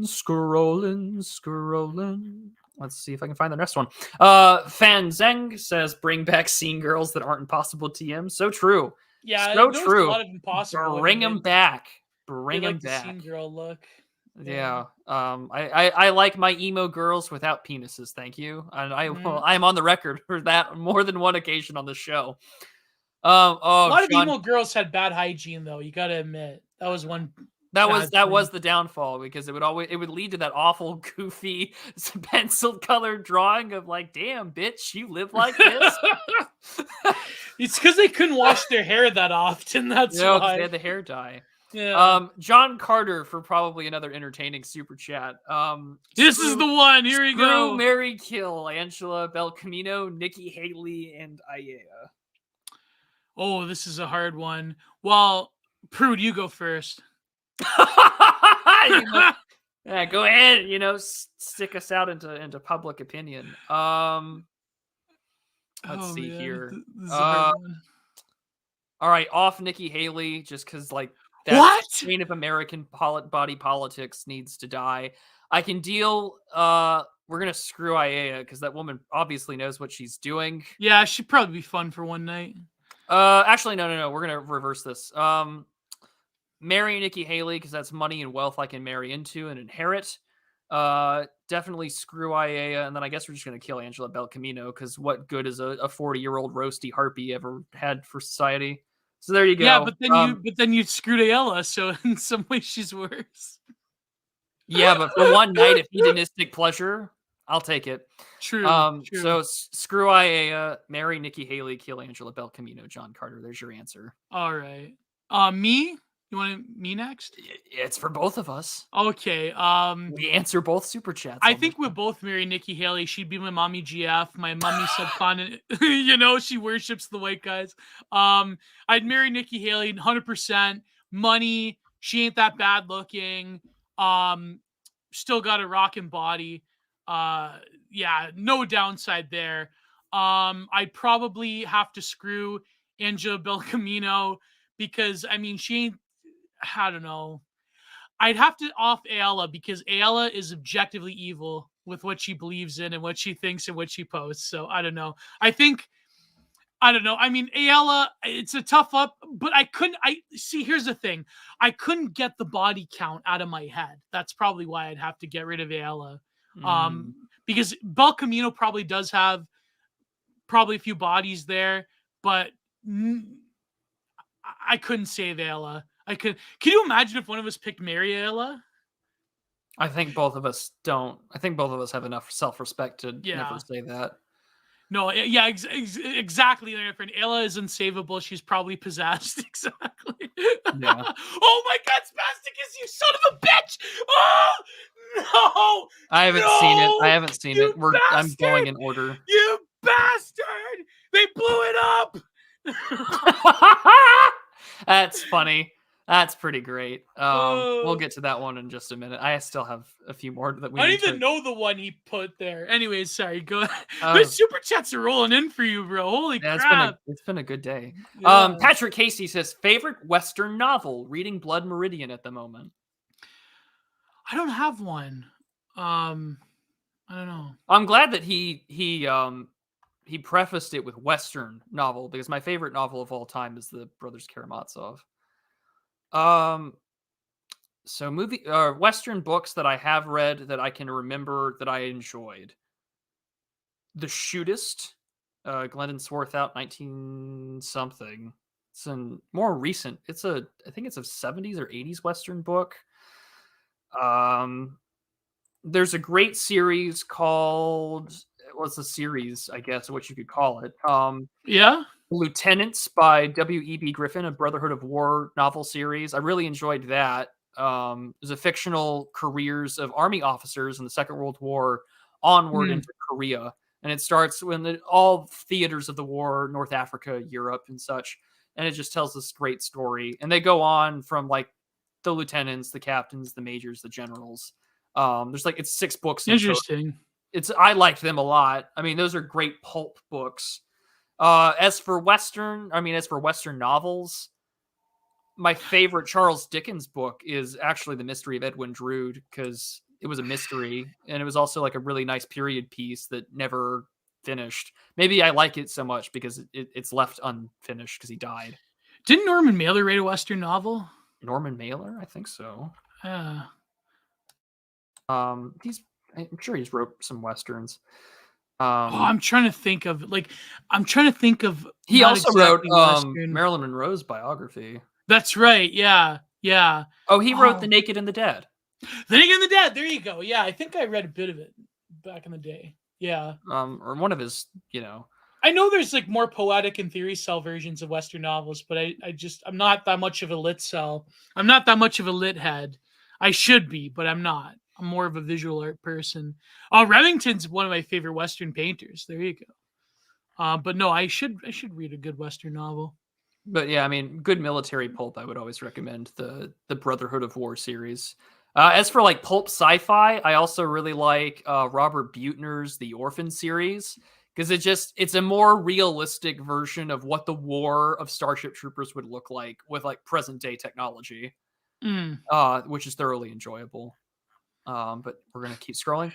John Carter for $4.99 says, great stream as always. Well, thank you, good sir. Thank you. Always appreciate your support. Be sure to support Gio next week. Glow in the Dark for $5 says, FBI watch list, more like government provided subscribers. $5. So true. Look, Mr. Patchouli demands that I say the PPP $5. Yeah, let's go ahead. Spasticus Autisticus for £10 says, the prolific shit poster named Sneed. He mines coal with incredible speed. With his pick and his hat, he digs deep where it's at until all of his mutuals' eyes bleed. Oh, that's a good one. That was worth $10. That was worth the £10. That was worth $10. That was well done. £10? Yeah. £10 doesn't have the same ring to it. I know. $10 does. But yeah, I mean, it was like, I also said this earlier today on Twitter. It's like, so what do you do for a living? Well, I work in advertising. I'm somewhat of an ideas guy. The therapist writes theory cell on the notepad. Yeah.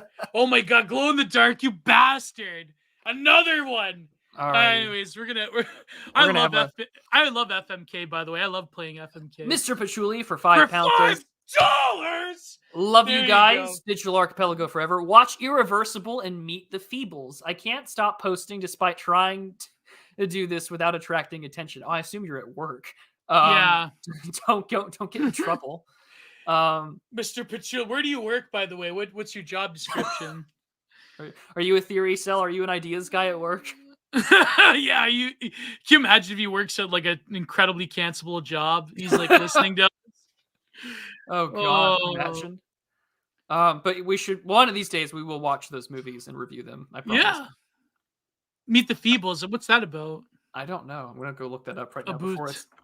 I see the Canadians coming out. 1989 film, New Zealand puppet musical black comedy film directed by Peter Jackson. Nice.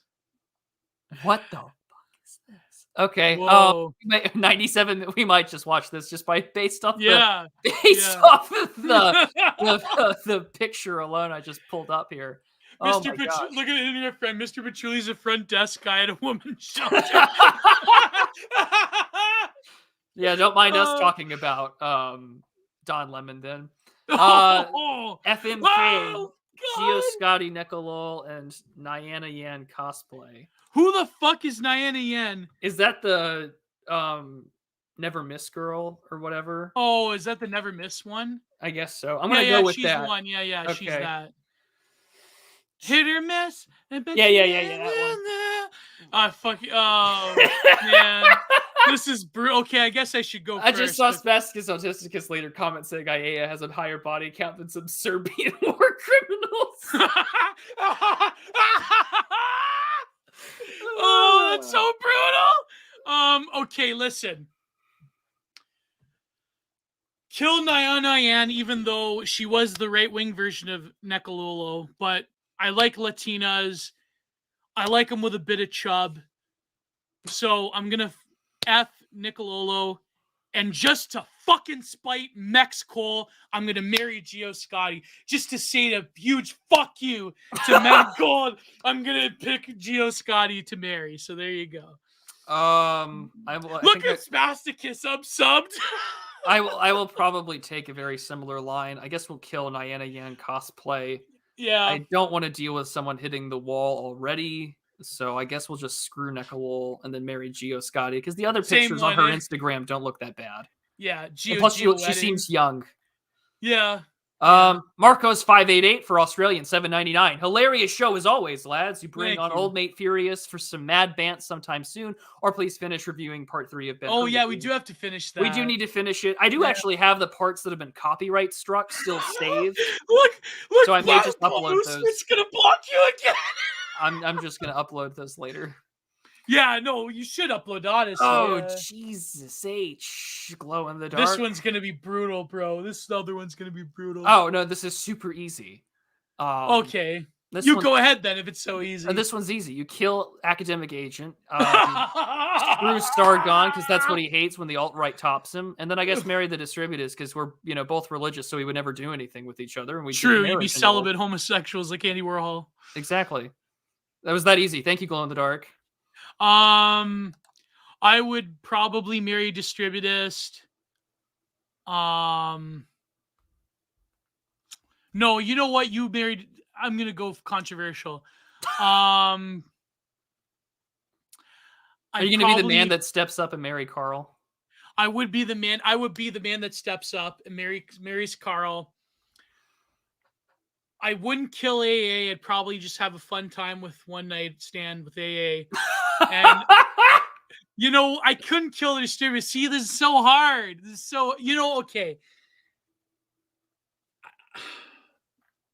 I don't know. This is so hard, bro. This is so, because I'm trying to politic. That's why I'm following chat now. Politic, yeah. You know what? Because he would be cool with me saying this, but. Yeah, exactly. One night stand, ECW with AA. You motherfucker, John Carter! I can't believe you. See, this is what happens when you look at it. No! Oh my God, no! I'd probably I'd probably have one night stand with AA. I'd marry Sargon. I'd have to kill Distributors. It's nothing against Distributors. It's just like I hate you people. This is equal to All the times that you paid Gio money to tweet out. Say stupid, ridiculous, to tweet stupid, ridiculous things. Gio sells, did we get too cocky? Yes. Yes, we did. We did. We got totally How could cocky. it come to this? Well, because we like money. Shut it down. Shut it down. Shut it down. All right. Oh my God, no, Mr. Patchouli, you fucking go back to work. Go back to your wagey cagey, okay? Go back. Don't do this to us. Well, I'm going to answer these. I'm not even going to make these entertaining. John Carter, FMK, Vocal Distance, Hitler Hated Christ, James Lindsay. Who's more annoying that deserves death in this one? Well, let's see here. Okay. One would be a mitzvah. Let's see then. Oh, you son of a bitch for following you. Oh, you guys are awful, by the way. I'm not. Actually, the next time that these come through after Mr. Patchouli, I'm not. One's easy because one's the real woman in that one. Oh, well, that's true in that instance. I'm not entertaining these ever again. By the way, it's the only stream that you will ever get these. If you can't believe they're asking pop up next Gio Thursday question. with these, if you pop up next Thursdays with these, I'm not dignifying them with an answer. No, but it's funny because he'd ask him on when I do the streams, but when you do it, it's kind of funny how like these are Gio questions. These are perverted these Gio questions. These are Gio questions. These are not Prudentialist questions. These are not prudent at all. I should do solo streams again. Holy crap! You need to go back to Laid Back Saturdays. Good. Yeah, I do, man. I do. Let's see here. No, but then that would kind of be like a digital archipelago because then I'd stream once and then you'd stream, and so it'd be like a digital archipelago episode on two widely different subjects. But it'll be like you get your dose of Gio and then you get your dose of Prude. So let's see here. Marry James Lindsay because he's not religious at all, so it really wouldn't matter. Yeah. Kill Vocal Distance, and I guess screw Hitler Hated Christ, just because that'd be kind of funny to say. Well, I know he's a Christian, so I'd probably marry Hitler Hated Christ.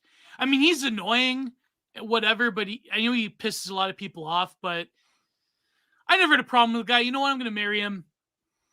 I cannot stand James Lindsay. I'd probably off him. And probably, I mean, when I'd stand with Vocal Distance, I mean, if we take the film The Believer into account with the one he's probably, so probably won't be too embarrassing. Marry Elizabeth Warren, screw Belle Delphine, kill Dylan Mulvaney. It's that simple. I get the money, I get a good time, and one less brand ambassador on Earth. Yeah, I'd probably off Dylan. That's a struggle though. I mean, Elizabeth Warren, I'd probably marry Elizabeth Warren, I don't know. I don't got a problem with that. And it's called we do a little acceleration. Exactly. You'd have to you'd have to, I think Elizabeth Warren isn't that bad. She's not in terms, looks, like in terms of being evil or not, in terms of evil politicians. But I don't know, would you marry Belle Delphine? Could you tame her, Prude? No. You know what? I'm gonna bite the bullet. I'm gonna marry Belle Delphine. I'm gonna for the sake of these getting clipped, I'm not gonna answer the rest of these. Oh, you got to, man. You got to. Fine. This is money you all paid for. You know what? No, I'm gonna marry Elizabeth Warren because that's just a safe bet. She's got a lot of money. I know she's old, but hey, what are you gonna do? Wow. Belle Delphine would be an amazing one-night stand, but you probably wouldn't want to marry her. I have a feeling she's just a pillow princess and doesn't do anything. But yeah, but she's got a BF though. I don't. What kind of man? Never mind. I'm not. Yeah, kidding. I know. Don't even answer that. You know the answer. Mr. Patchouli, I'm not going to put this one on. What's Mr. Patchouli's? I'll just put it on. Oh, okay. Oh man, that's so hard. That's politic and hard reading. I gotta marry Alex Jones, bro. You can't marry Alex Jones. I don't want his debt becoming community property. I don't want to owe the rest of the world's debt. You know what? Kill Milo. Yeah, because screw Alex Jones. He's a rat. Fuck if him. His times next to Blair White are any consolation, he's probably into that. And then marry Ye.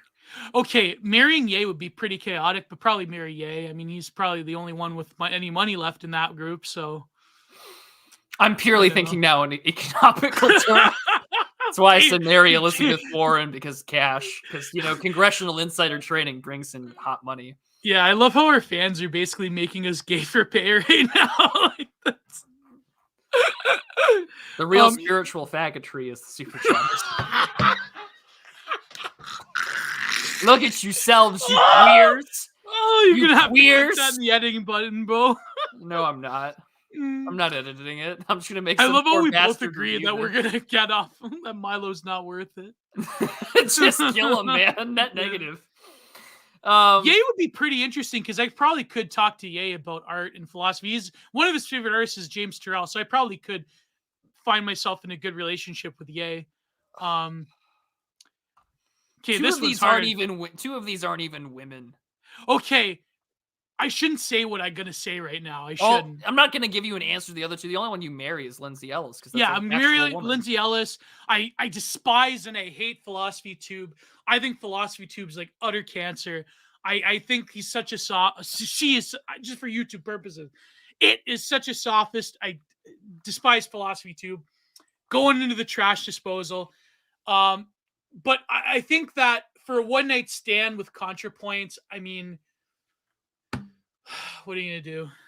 ContraPoints, to tell you the truth, I mean, ContraPoints is a propagandist, but I don't know, I kind of, maybe because of Matthew the Stout watches Contra's content, so I kind of had like a weird sympathy there. You're sending bread tubers our way. You should be asking these questions to Dave, who actually watches this shit. Yeah, I kind of feel bad for ContraPoints in some ways. Getting canceled, being canceled by the beast of Frenzy? Yeah. You sent £2, Fishy? I'm sorry. I'm like scrolling through to see if I can find it.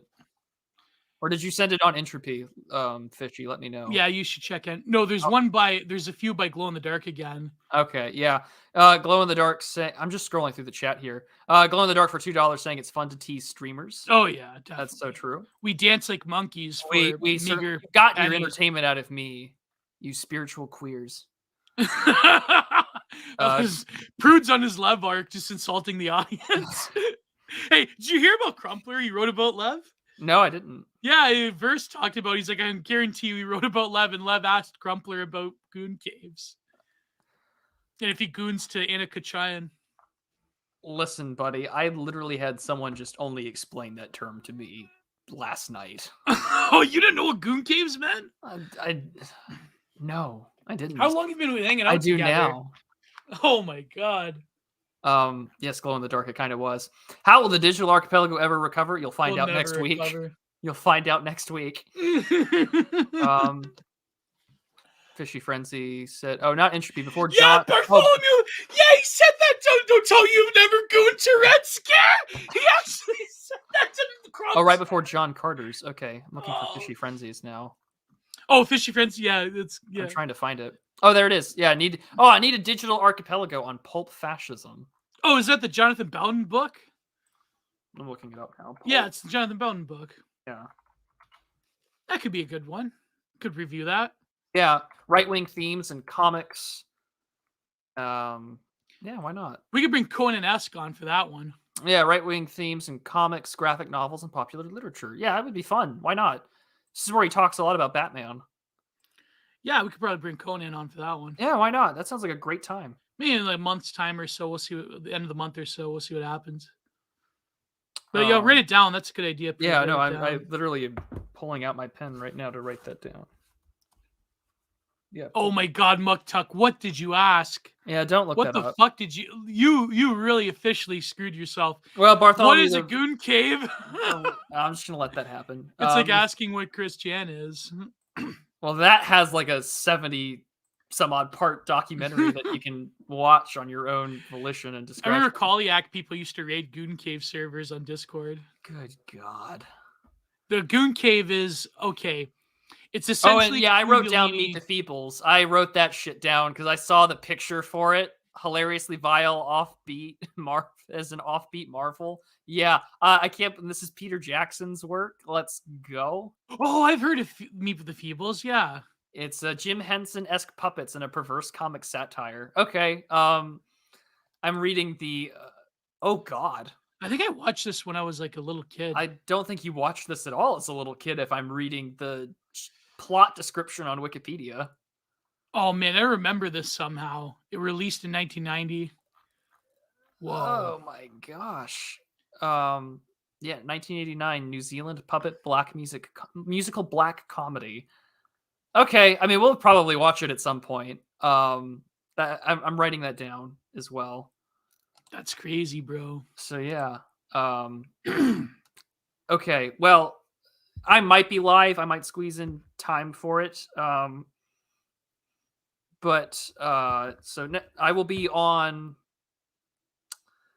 Oren McIntyre for sure on Monday. We already set the time for it. Next week, my very other spicy book review goes on Odyssey. It's accessible to patrons on Subscribestar now, and we were covering Murray Friedman's "What Went Wrong," the creation and collapse of the Black Jewish Alliance. Dimes from Blood Satellite joined me, so you've got that going on, and then I will have a new Substack post out tomorrow. We will be live this Saturday afternoon, but I will hopefully be relatively offline. I'll have stuff that are scheduled to come out in a video that was scheduled to come out, but I will relatively be totally offline outside of email for Holy Week. So you all get Easter this weekend. I know for those on the Western calendar, Pascha is next week for us and Palm Sunday for us this weekend. But yeah, I plan to be off for sure. But yeah, no spoilers. Okay, well, Mr. Petrulli, I will not read the Wikipedia page anymore.